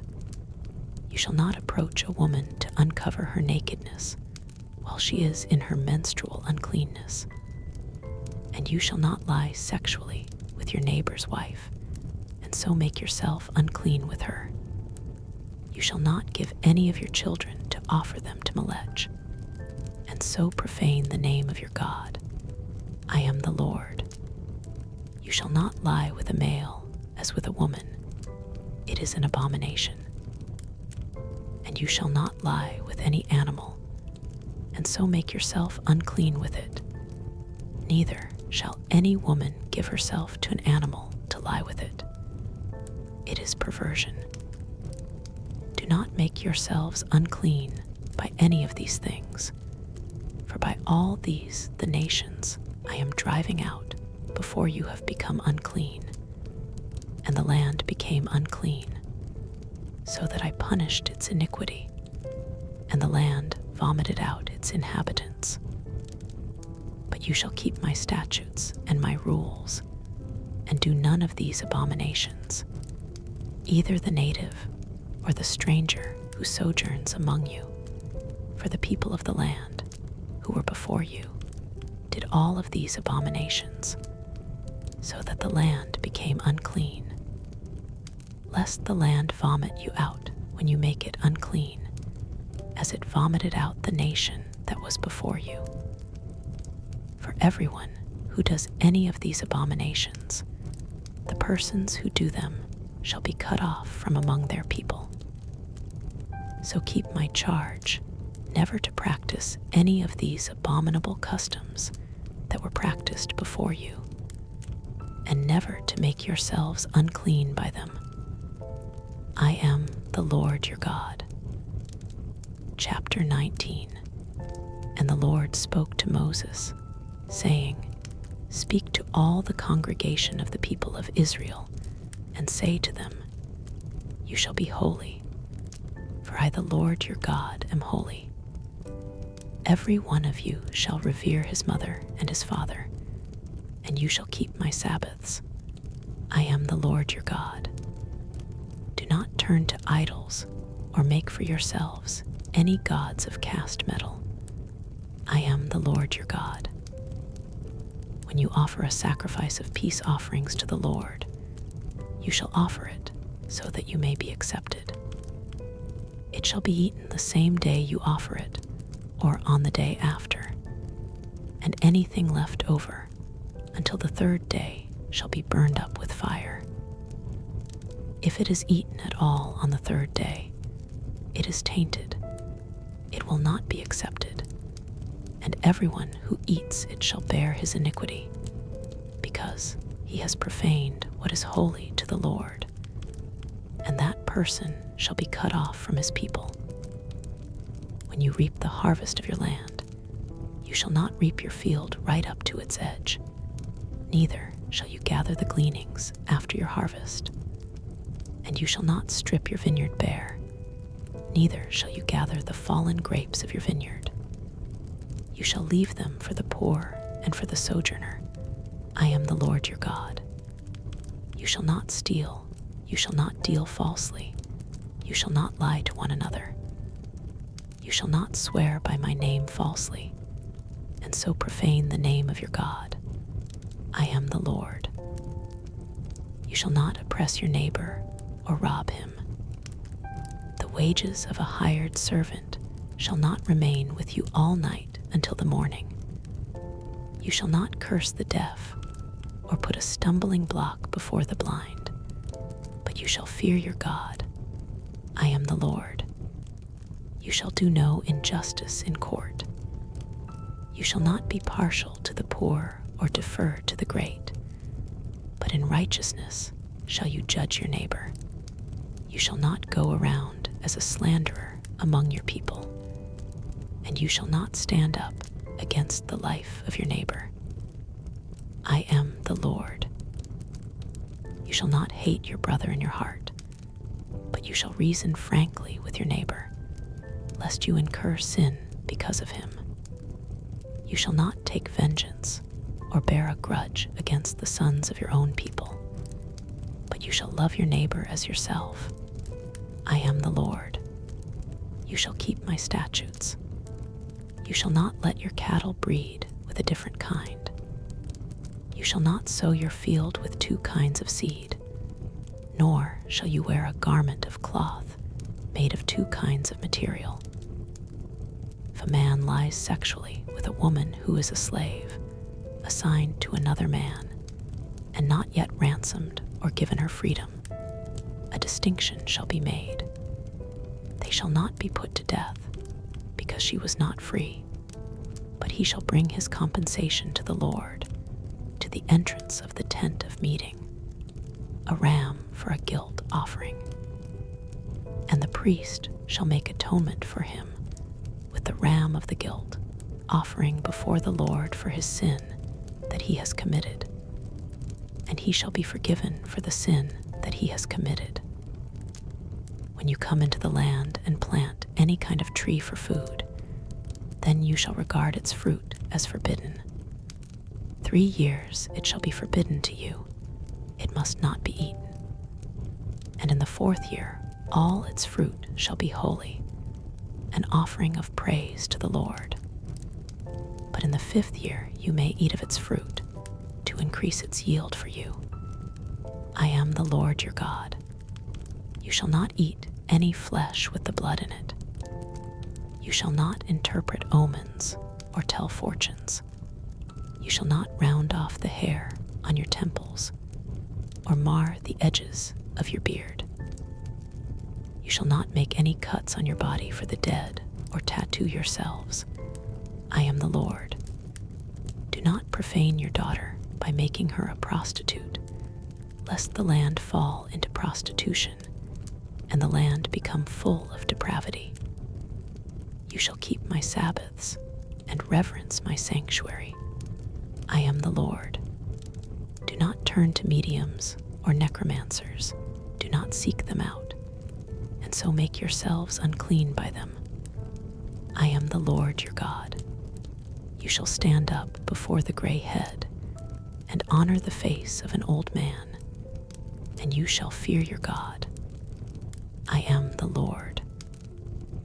When a stranger sojourns with you in your land, you shall not do him wrong. You shall treat the stranger who sojourns with you as the native among you, and you shall love him as yourself. For you were strangers in the land of Egypt. I am the Lord your God. You shall do no wrong in judgment, in measures of length or weight or quantity.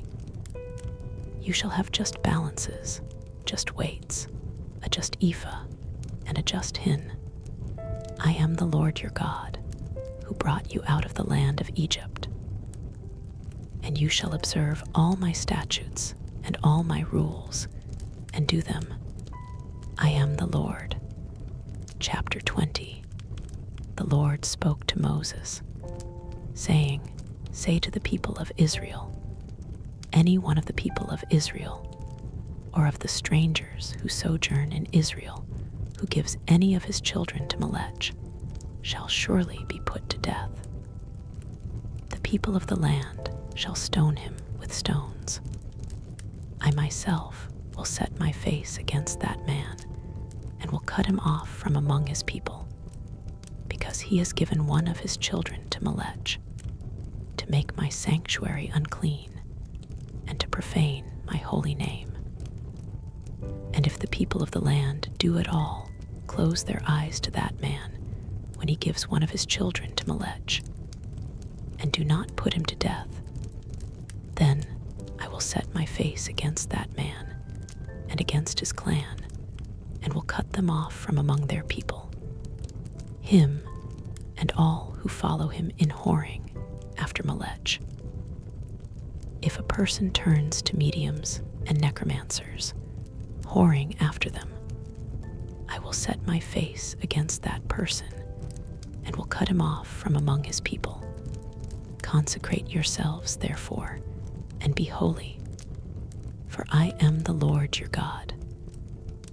Keep my statutes and do them. I am the Lord who sanctifies you. For anyone who curses his father or his mother shall surely be put to death. He has cursed his father or his mother. his blood is upon him. If a man commits adultery with the wife of his neighbor, both the adulterer and the adulteress shall surely be put to death.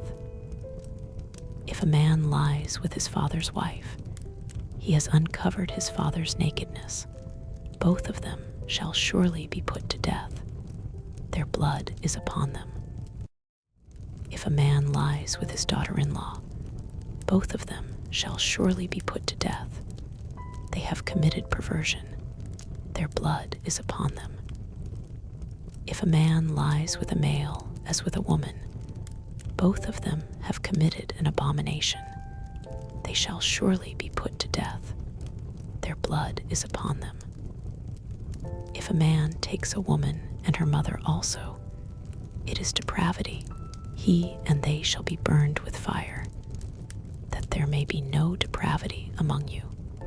If a man lies with an animal, he shall surely be put to death, and you shall kill the animal.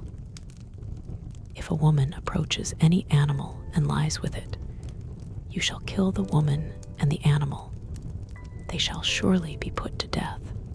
Their blood is upon them.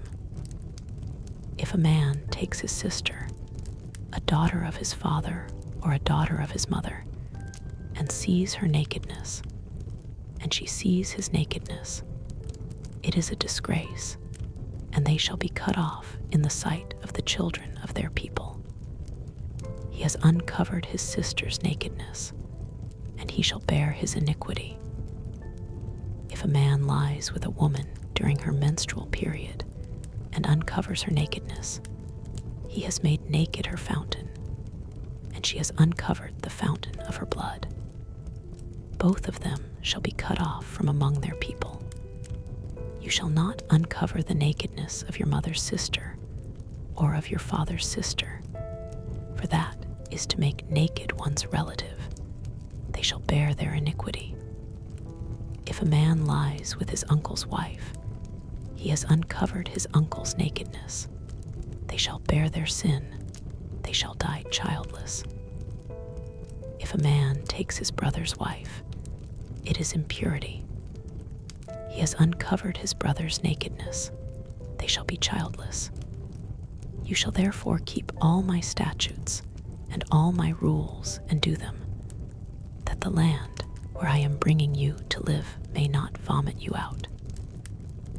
And you shall not walk in the customs of the nation that I am driving out before you, for they did all these things, and therefore I detested them.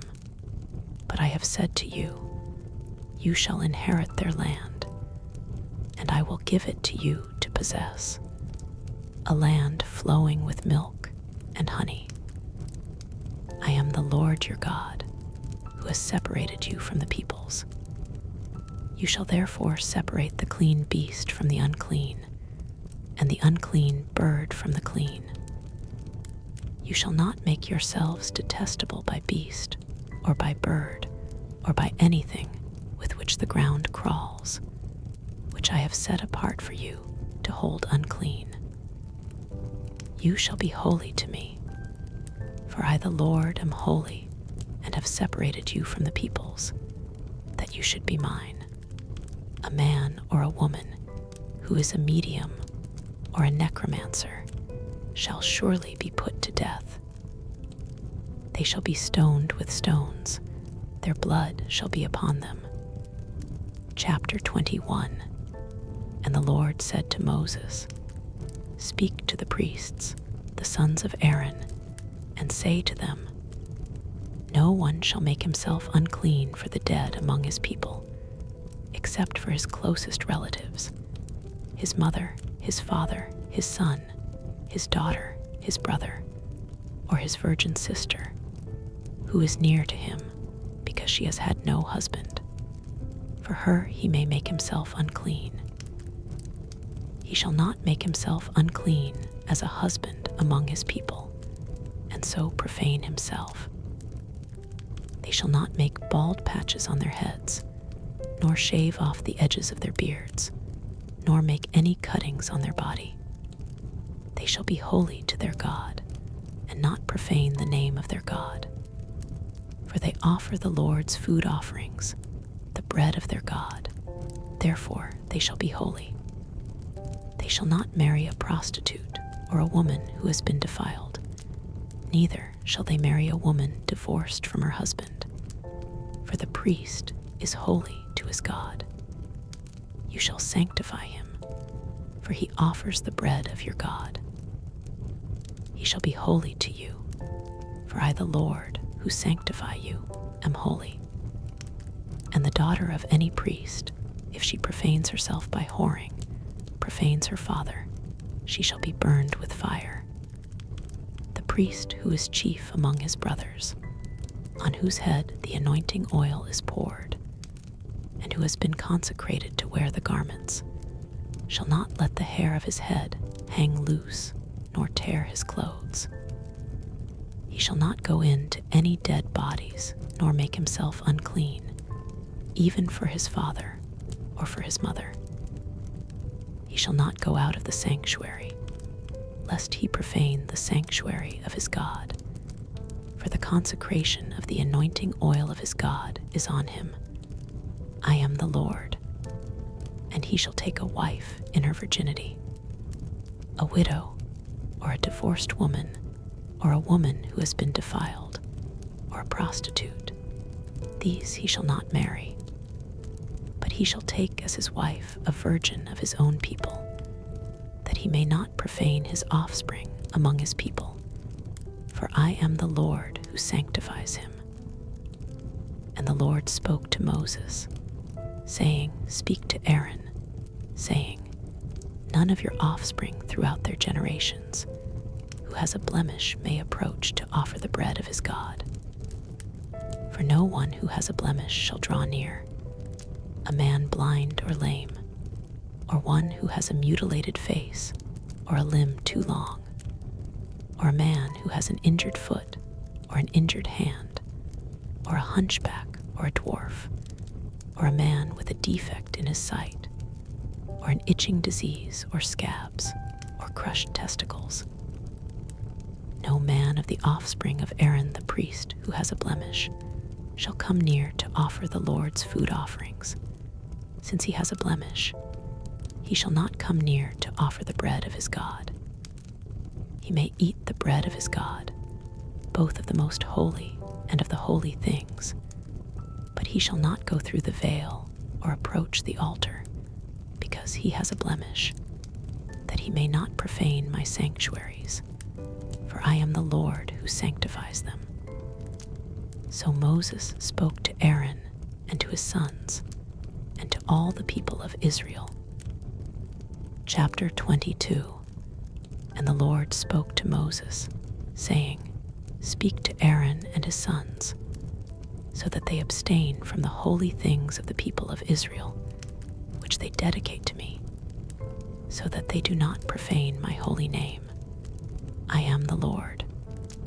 Say to them, If any one of all your offspring throughout your generations approaches the holy things that the people of Israel dedicate to the Lord, while he has an uncleanness, that person shall be cut off from my presence. I am the Lord. None of the offspring of Aaron who has a leprous disease or a discharge may eat of the holy things until he is clean. Whoever touches anything that is unclean through contact with the dead, or a man who has had an emission of semen, and whoever touches a swarming thing by which he may be made unclean, or a person from whom he may take uncleanness, whatever his uncleanness may be, the person who touches such a thing shall be unclean until the evening, and shall not eat of the holy things unless he has bathed his body in water. When the sun goes down, he shall be clean, and afterward he may eat of the holy things, because they are his food. He shall not eat what dies of itself or is torn by beasts, and so make himself unclean by it. I am the Lord. They shall therefore keep my charge, lest they bear sin for it and die thereby, because they profane it. I am the Lord who sanctifies them.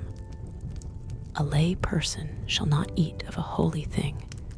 No foreign guest of the priest or hired servant shall eat of a holy thing. But if a priest buys a slave as his property for money, the slave may eat of it, and those born in his house may eat of his food. If a priest's daughter marries a layman, she shall not eat of the contribution of the holy things. But if a priest's daughter is widowed or divorced and has no child and returns to her father's house, as in her youth, she may eat of her father's food, yet no lay person shall eat of it. And if anyone eats of a holy thing unintentionally, he shall add the fifth of its value to it and give the holy thing to the priest. They shall not profane the holy things of the people of Israel, which they contribute to the Lord, and so cause them to bear iniquity and guilt by eating their holy things. For I am the Lord who sanctifies them. And the Lord spoke to Moses, saying, Speak to Aaron and his sons, and all the people of Israel, and say to them, When any one of the house of Israel or of the sojourners in Israel presents a burnt offering as his offering, for any of their vows or freewill offerings that they offer to the Lord, if it is to be accepted, for you it shall be a male without blemish, of the bulls, or the sheep, or the goats. You shall not offer anything that has a blemish, for it will not be acceptable for you. And when anyone offers a sacrifice of peace offerings to the Lord, to fulfill a vow, or as a freewill offering from the herd or from the flock, to be accepted, it must be perfect. There shall be no blemish in it. Animals blind or disabled or mutilated, or having a discharge, or an itch or scabs, you shall not offer to the Lord, or give them to the Lord as a food offering on the altar. You may present a bull or a lamb that has a part too long or too short for a freewill offering, but for a vow offering it cannot be accepted. Any animal that has its testicles bruised or crushed or torn or cut you shall not offer to the Lord. You shall not do it within your land. Neither shall you offer as the bread of your God any such animals gotten from a foreigner. Since there is a blemish in them, because of their mutilation, they will not be accepted for you. And the Lord spoke to Moses, saying, When an ox or sheep or goat is born, it shall remain 7 days with its mother, and from the 8th day on it shall be acceptable as a food offering to the Lord. But you shall not kill an ox or a sheep and her young in 1 day. And when you sacrifice a sacrifice of thanksgiving to the Lord, you shall sacrifice it so that you may be accepted. It shall be eaten on the same day. You shall leave none of it until morning. I am the Lord. So you shall keep my commandments and do them. I am the Lord. And you shall not profane my holy name, that I may be sanctified among the people of Israel. I am the Lord who sanctifies you, who brought you out of the land of Egypt to be your God. I am the Lord. Chapter 23. The Lord spoke to Moses, saying, Speak to the people of Israel and say to them, These are the appointed feasts of the Lord, that you shall proclaim as holy convocations. They are my appointed feasts. 6 days shall work be done, but on the 7th day is a Sabbath of solemn rest, a holy convocation. You shall do no work. It is a Sabbath to the Lord in all your dwelling places. These are the appointed feasts of the Lord, the holy convocations, which you shall proclaim at the time appointed for them. In the first month, on the 14th day of the month at twilight, is the Lord's Passover. And on the 15th day of the same month is the feast of unleavened bread to the Lord. For 7 days you shall eat unleavened bread. On the first day you shall have a holy convocation. You shall not do any ordinary work, but you shall present a food offering to the Lord for 7 days. On the 7th day is a holy convocation. You shall not do any ordinary work. And the Lord spoke to Moses, saying, Speak to the people of Israel and say to them, When you come into the land that I give you and reap its harvest, you shall bring the sheaf of the firstfruits of your harvest to the priest, and he shall wave the sheaf before the Lord, so that you may be accepted. On the day after the Sabbath, the priest shall wave it. And on the day when you wave the sheaf, you shall offer a male lamb, a year old, without blemish, as a burnt offering to the Lord. And the grain offering with it shall be 2/10 of an ephah of fine flour mixed with oil, a food offering to the Lord with a pleasing aroma. And the drink offering with it shall be of wine, 1/4 of a hin. And you shall eat neither bread nor grain parched or fresh until this same day, until you have brought the offering of your God. It is a statute forever throughout your generations, in all your dwellings. You shall count 7 full weeks from the day after the Sabbath, from the day that you brought the sheaf of the wave offering. You shall count 50 days to the day after the 7th Sabbath. Then you shall present a grain offering of new grain to the Lord. You shall bring from your dwelling places 2 loaves of bread to be waved, made of 2/10 of an ephah. They shall be of fine flour, and they shall be baked with leaven, as firstfruits to the Lord. And you shall present with the bread 7 lambs a year old without blemish, and 1 bull from the herd, and 2 rams. They shall be a burnt offering to the Lord, with their grain offering and their drink offerings, a food offering with a pleasing aroma to the Lord. And you shall offer 1 male goat for a sin offering, and 2 male lambs a year old for a sacrifice of peace offerings. And the priest shall wave them with the bread of the firstfruits as a wave offering before the Lord, with the 2 lambs. They shall be holy to the Lord for the priest, and you shall make a proclamation on the same day. You shall hold a holy convocation. You shall not do any ordinary work.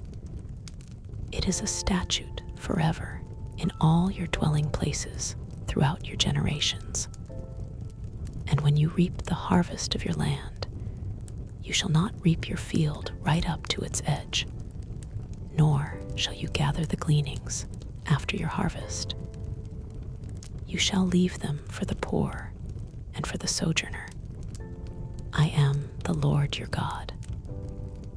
And the Lord spoke to Moses, saying, Speak to the people of Israel, saying, In the 7th month, on the 1st day of the month, you shall observe a day of solemn rest, a memorial proclaimed with blast of trumpets, a holy convocation. You shall not do any ordinary work, and you shall present a food offering to the Lord.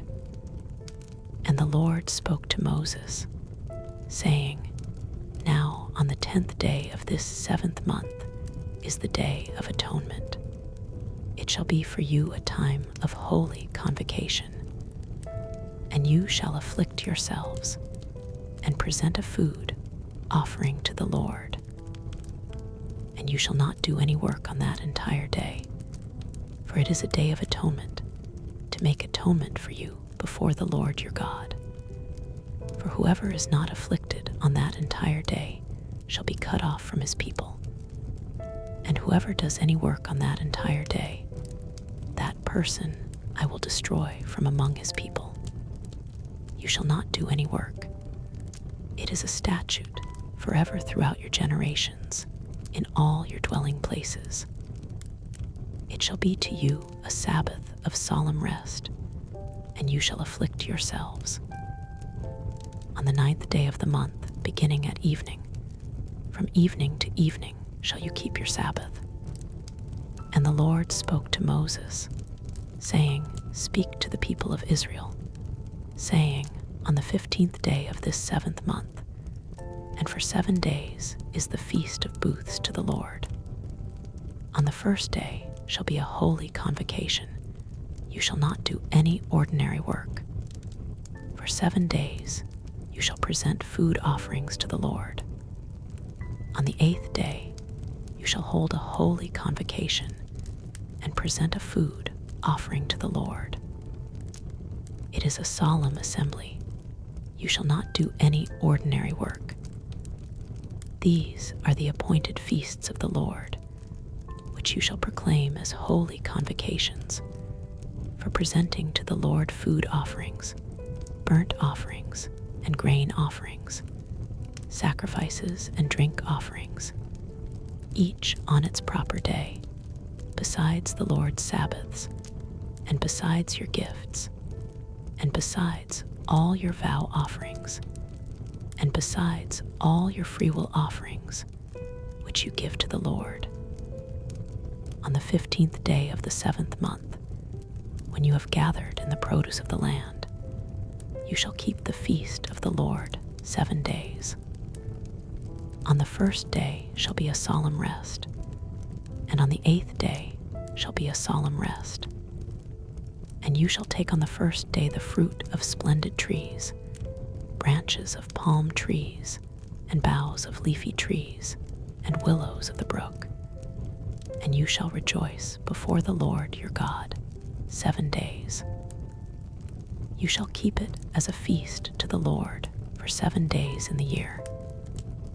It is a statute forever throughout your generations. You shall keep it in the 7th month. You shall dwell in booths for 7 days. All native Israelites shall dwell in booths, that your generations may know that I made the people of Israel dwell in booths when I brought them out of the land of Egypt. I am the Lord your God. Thus Moses declared to the people of Israel the appointed feasts of the Lord. Chapter 24. The Lord spoke to Moses, saying, Command the people of Israel to bring you pure oil from beaten olives for the lamp, that a light may be kept burning regularly. Outside the veil of the testimony, in the tent of meeting, Aaron shall arrange it from evening to morning before the Lord regularly. It shall be a statute forever throughout your generations.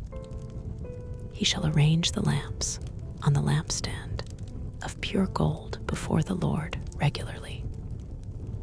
You shall take fine flour and bake 12 loaves from it.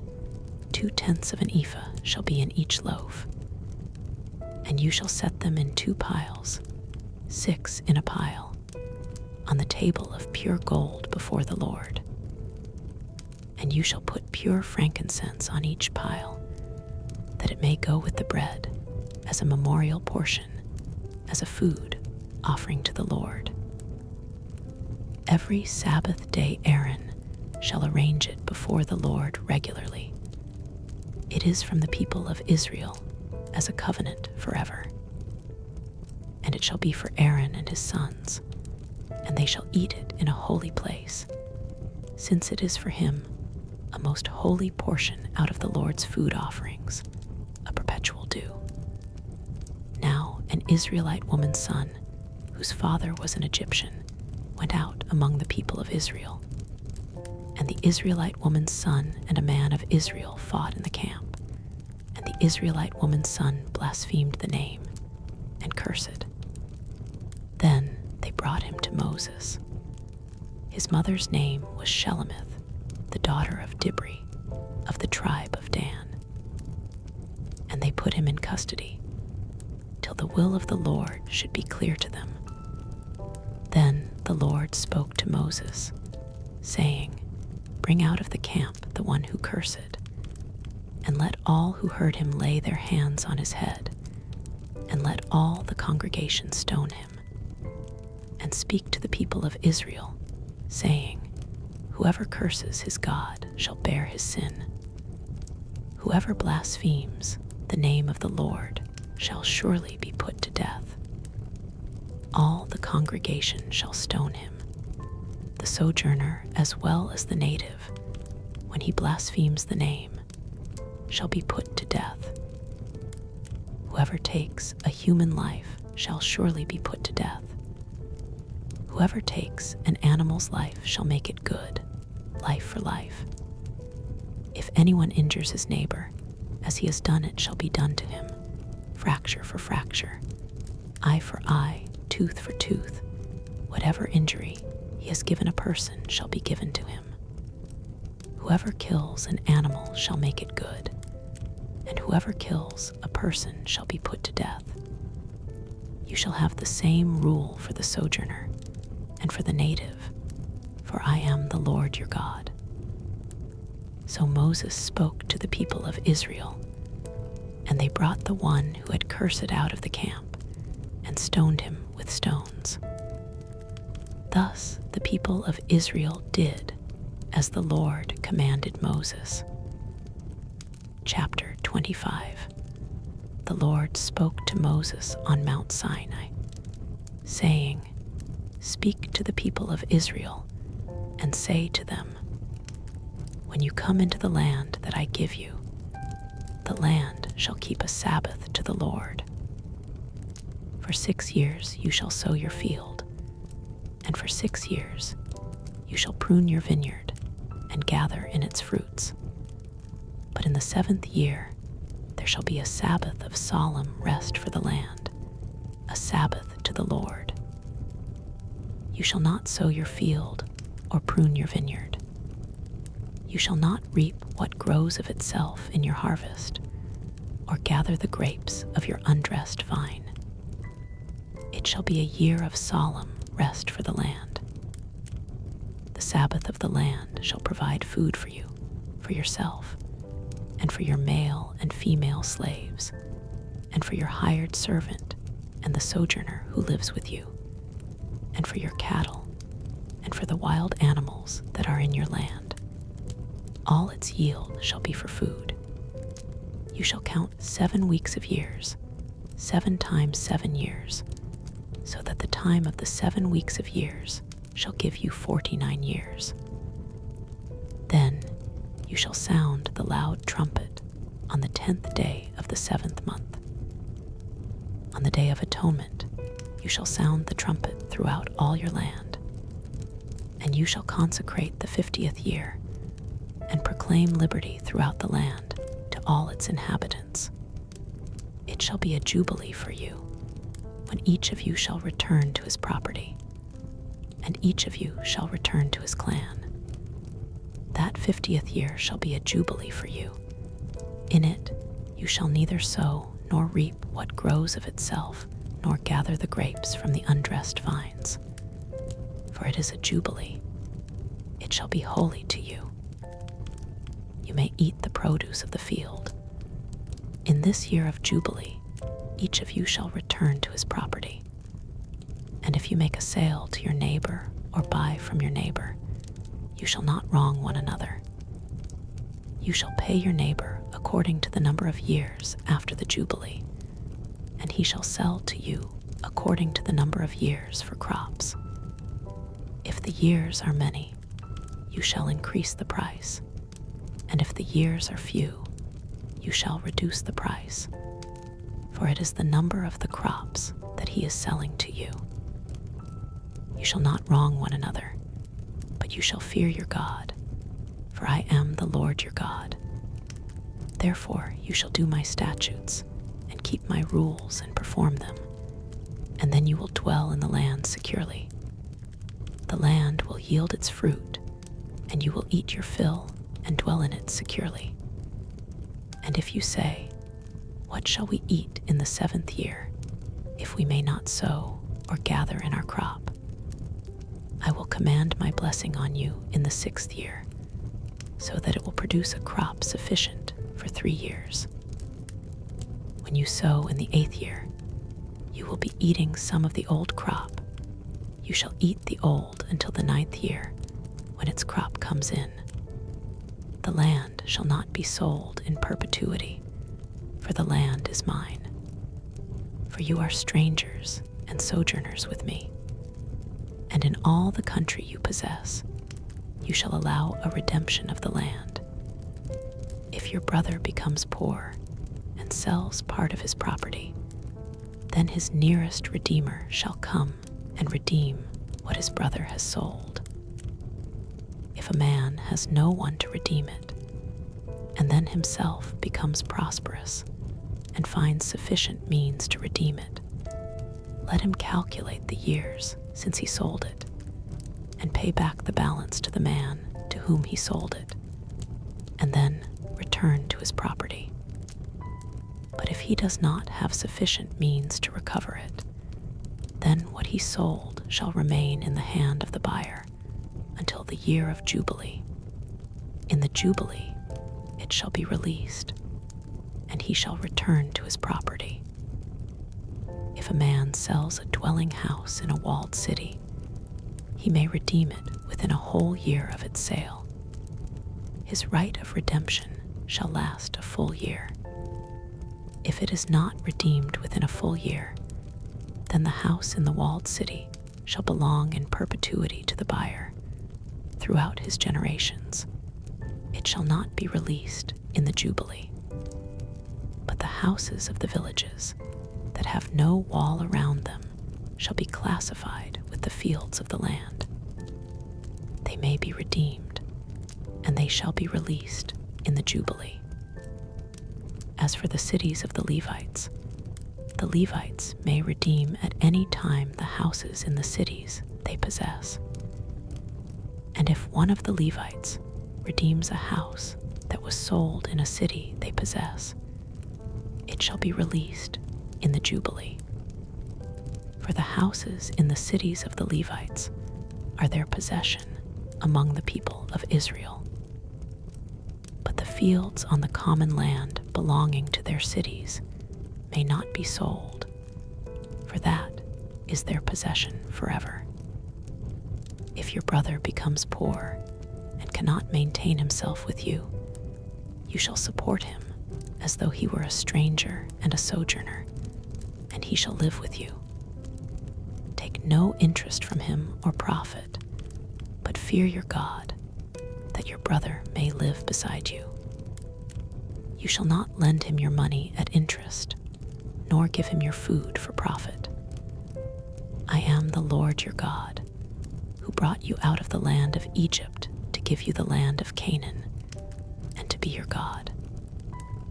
If your brother becomes poor beside you and sells himself to you, you shall not make him serve as a slave. He shall be with you as a hired servant and as a sojourner. He shall serve with you until the year of Jubilee. Then he shall go out from you, he and his children with him, and go back to his own clan and return to the possession of his fathers. For they are my servants, whom I brought out of the land of Egypt.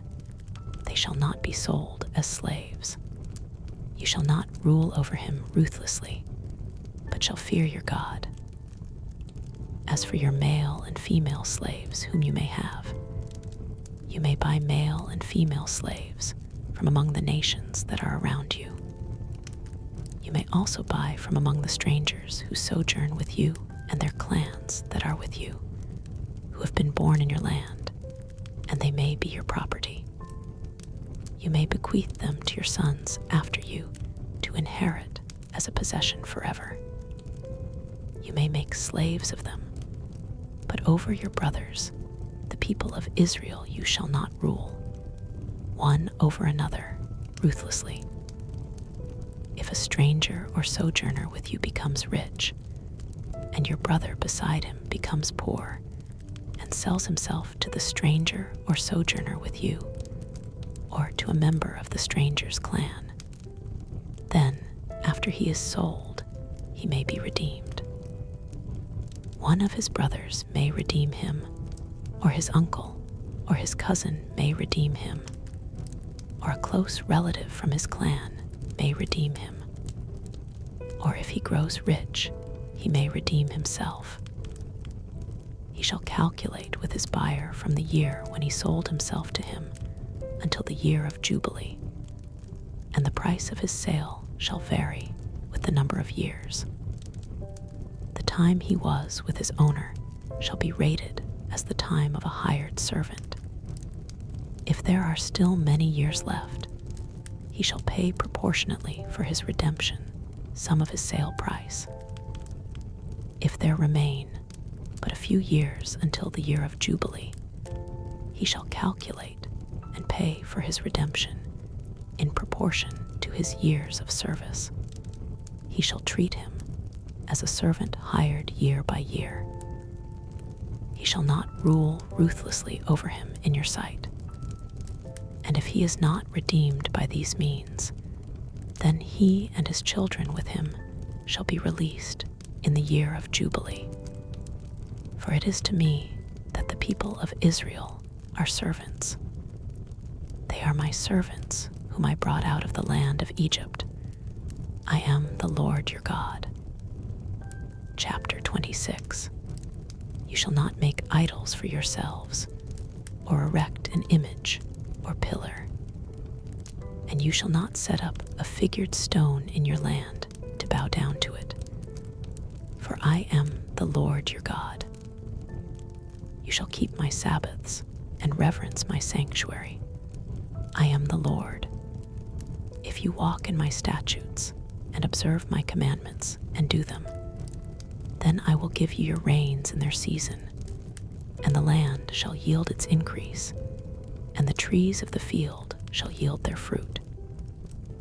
Your thrashing shall last to the time of the grape harvest, and the grape harvest shall last to the time for sowing. And you shall eat your bread to the full and dwell in your land securely. I will give peace in the land, and you shall lie down, and none shall make you afraid. And I will remove harmful beasts from the land, and the sword shall not go through your land. You shall chase your enemies, and they shall fall before you by the sword. 5 of you shall chase 100, and 100 of you shall chase 10,000, and your enemies shall fall before you by the sword. I will turn to you and make you fruitful and multiply you, and will confirm my covenant with you. You shall eat old store long kept, and you shall clear out the old to make way for the new. I will make my dwelling among you, and my soul shall not abhor you. And I will walk among you, and will be your God, and you shall be my people. I am the Lord your God, who brought you out of the land of Egypt, that you should not be their slaves. And I have broken the bars of your yoke, and made you walk erect. But if you will not listen to me, and will not do all these commandments, if you spurn my statutes, and if your soul abhors my rules, so that you will not do all my commandments, but break my covenant, then I will do this to you. I will visit you with panic, with wasting disease and fever that consume the eyes and make the heart ache. And you shall sow your seed in vain, for your enemies shall eat it. I will set my face against you, and you shall be struck down before your enemies. Those who hate you shall rule over you, and you shall flee when none pursues you. If in spite of this you will not listen to me, then I will discipline you again sevenfold for your sins, and I will break the pride of your power, and I will make your heavens like iron, and your earth like bronze. And your strength shall be spent in vain, for your land shall not yield its increase, and the trees of the land shall not yield their fruit. Then if you walk contrary to me and will not listen to me, I will continue striking you sevenfold for your sins, and I will let loose the wild beasts against you, which shall bereave you of your children and destroy your livestock and make you few in number, so that your roads shall be deserted. And if by this discipline you are not turned to me, but walk contrary to me, then I also will walk contrary to you, and I myself will strike you sevenfold for your sins. And I will bring a sword upon you that shall execute vengeance for the covenant. And if you gather within your cities, I will send pestilence among you, and you shall be delivered into the hand of the enemy. When I break your supply of bread, 10 women shall bake your bread in a single oven, and shall dole out your bread again by weight, and you shall eat and not be satisfied. But if in spite of this you will not listen to me, but walk contrary to me, then I will walk contrary to you in fury, and I myself will discipline you sevenfold for your sins. You shall eat the flesh of your sons, and you shall eat the flesh of your daughters. And I will destroy your high places, and cut down your incense altars, and cast your dead bodies upon the dead bodies of your idols, and my soul will abhor you. And I will lay your cities waste, and will make your sanctuaries desolate, and I will not smell your pleasing aromas. And I myself will devastate the land, so that your enemies who settle in it shall be appalled at it. And I will scatter you among the nations, and I will unsheathe the sword after you, and your land shall be a desolation, and your cities shall be a waste. Then the land shall enjoy its Sabbaths as long as it lies desolate, while you are in your enemy's land. Then the land shall rest and enjoy its Sabbaths. As long as it lies desolate, it shall have rest, the rest that it did not have on your Sabbaths when you were dwelling in it. And as for those of you who are left, I will send faintness into their hearts in the lands of their enemies. The sound of a driven leaf shall put them to flight, and they shall flee as one flees from the sword, and they shall fall when none pursues. They shall stumble over one another as if to escape a sword, though none pursues. And you shall have no power to stand before your enemies, and you shall perish among the nations, and the land of your enemies shall eat you up, and those of you who are left shall rot away in your enemies' lands because of their iniquity, and also because of the iniquities of their fathers, they shall rot away like them.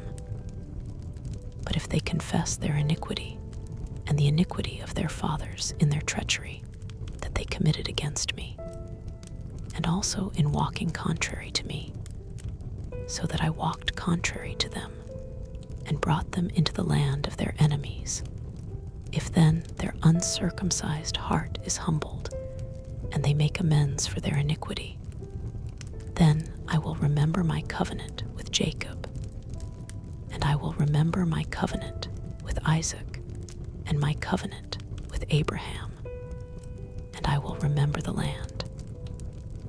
But the land shall be abandoned by them, and enjoy its Sabbaths, while it lies desolate without them.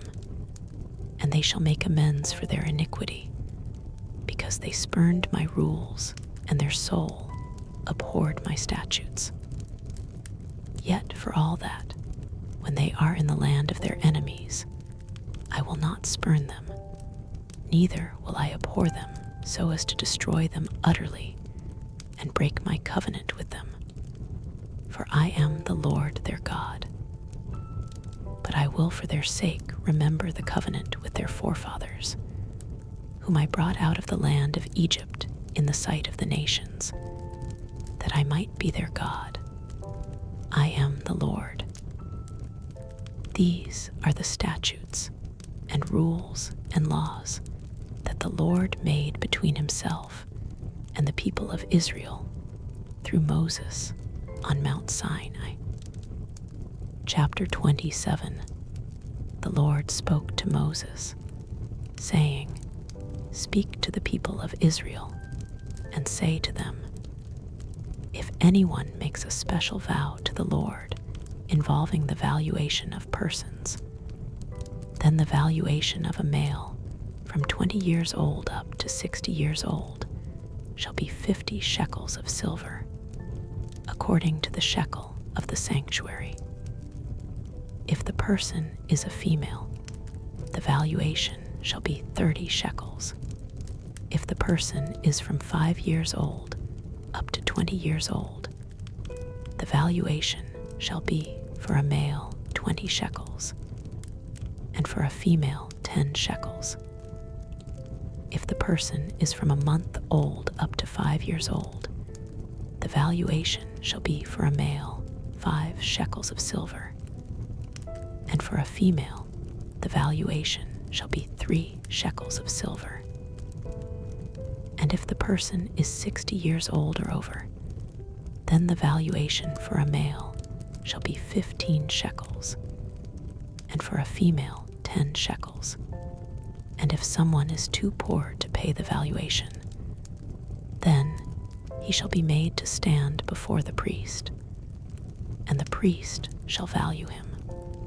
According to what the vower can afford, the priest shall value him. If the vow is an animal that may be offered as an offering to the Lord, all of it that he gives to the Lord is holy. He shall not exchange it or substitute a good for a bad, or a bad for a good. And if he does in fact substitute one animal for another, then both it and the substitute shall be holy. And if it is any unclean animal that may not be offered as an offering to the Lord, then he shall present the animal before the priest, and the priest shall value it as either good or bad. As the priest values it, so it shall be. But if he wishes to redeem it, he shall add a fifth to the valuation. When a man dedicates his house as a holy gift to the Lord, the priest shall value it as either good or bad. As the priest values it, so it shall stand.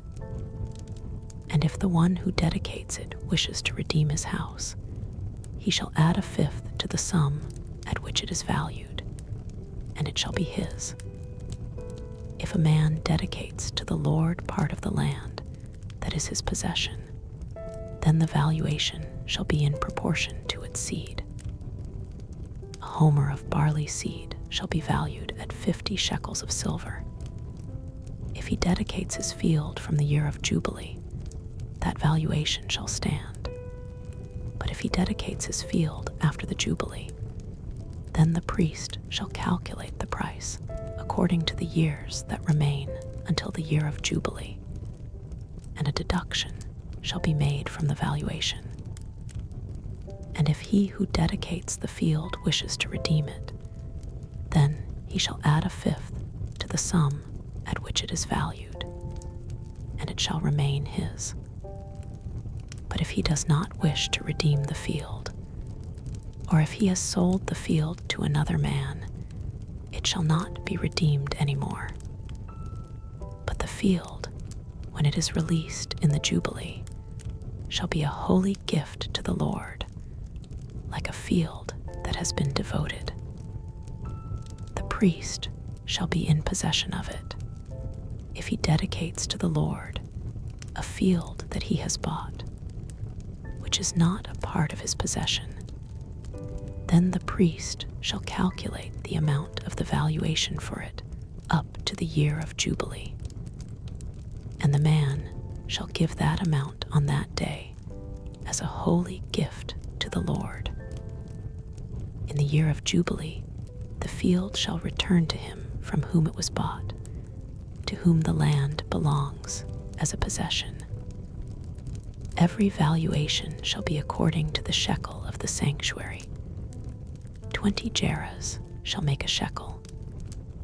But a firstborn of animals, which as a firstborn belongs to the Lord, no man may dedicate, whether ox or sheep. It is the Lord's. And if it is an unclean animal, then he shall buy it back at the valuation, and add a fifth to it. Or, if it is not redeemed, it shall be sold at the valuation. But no devoted thing that a man devotes to the Lord, of anything that he has, whether man or beast, or of his inherited field, shall be sold or redeemed. Every devoted thing is most holy to the Lord. No one devoted, who is to be devoted for destruction from mankind, shall be ransomed. He shall surely be put to death. Every tithe of the land, whether of the seed of the land or of the fruit of the trees, is the Lord's. It is holy to the Lord. If a man wishes to redeem some of his tithe, he shall add a fifth to it. And every tithe of herds and flocks, every 10th animal of all that pass under the herdsman's staff, shall be holy to the Lord. One shall not differentiate between good or bad, neither shall he make a substitution. And if he does actually make a substitution, then both it and the substitute shall be holy. It shall not be redeemed. These are the commandments that the Lord commanded Moses for the people of Israel on Mount Sinai.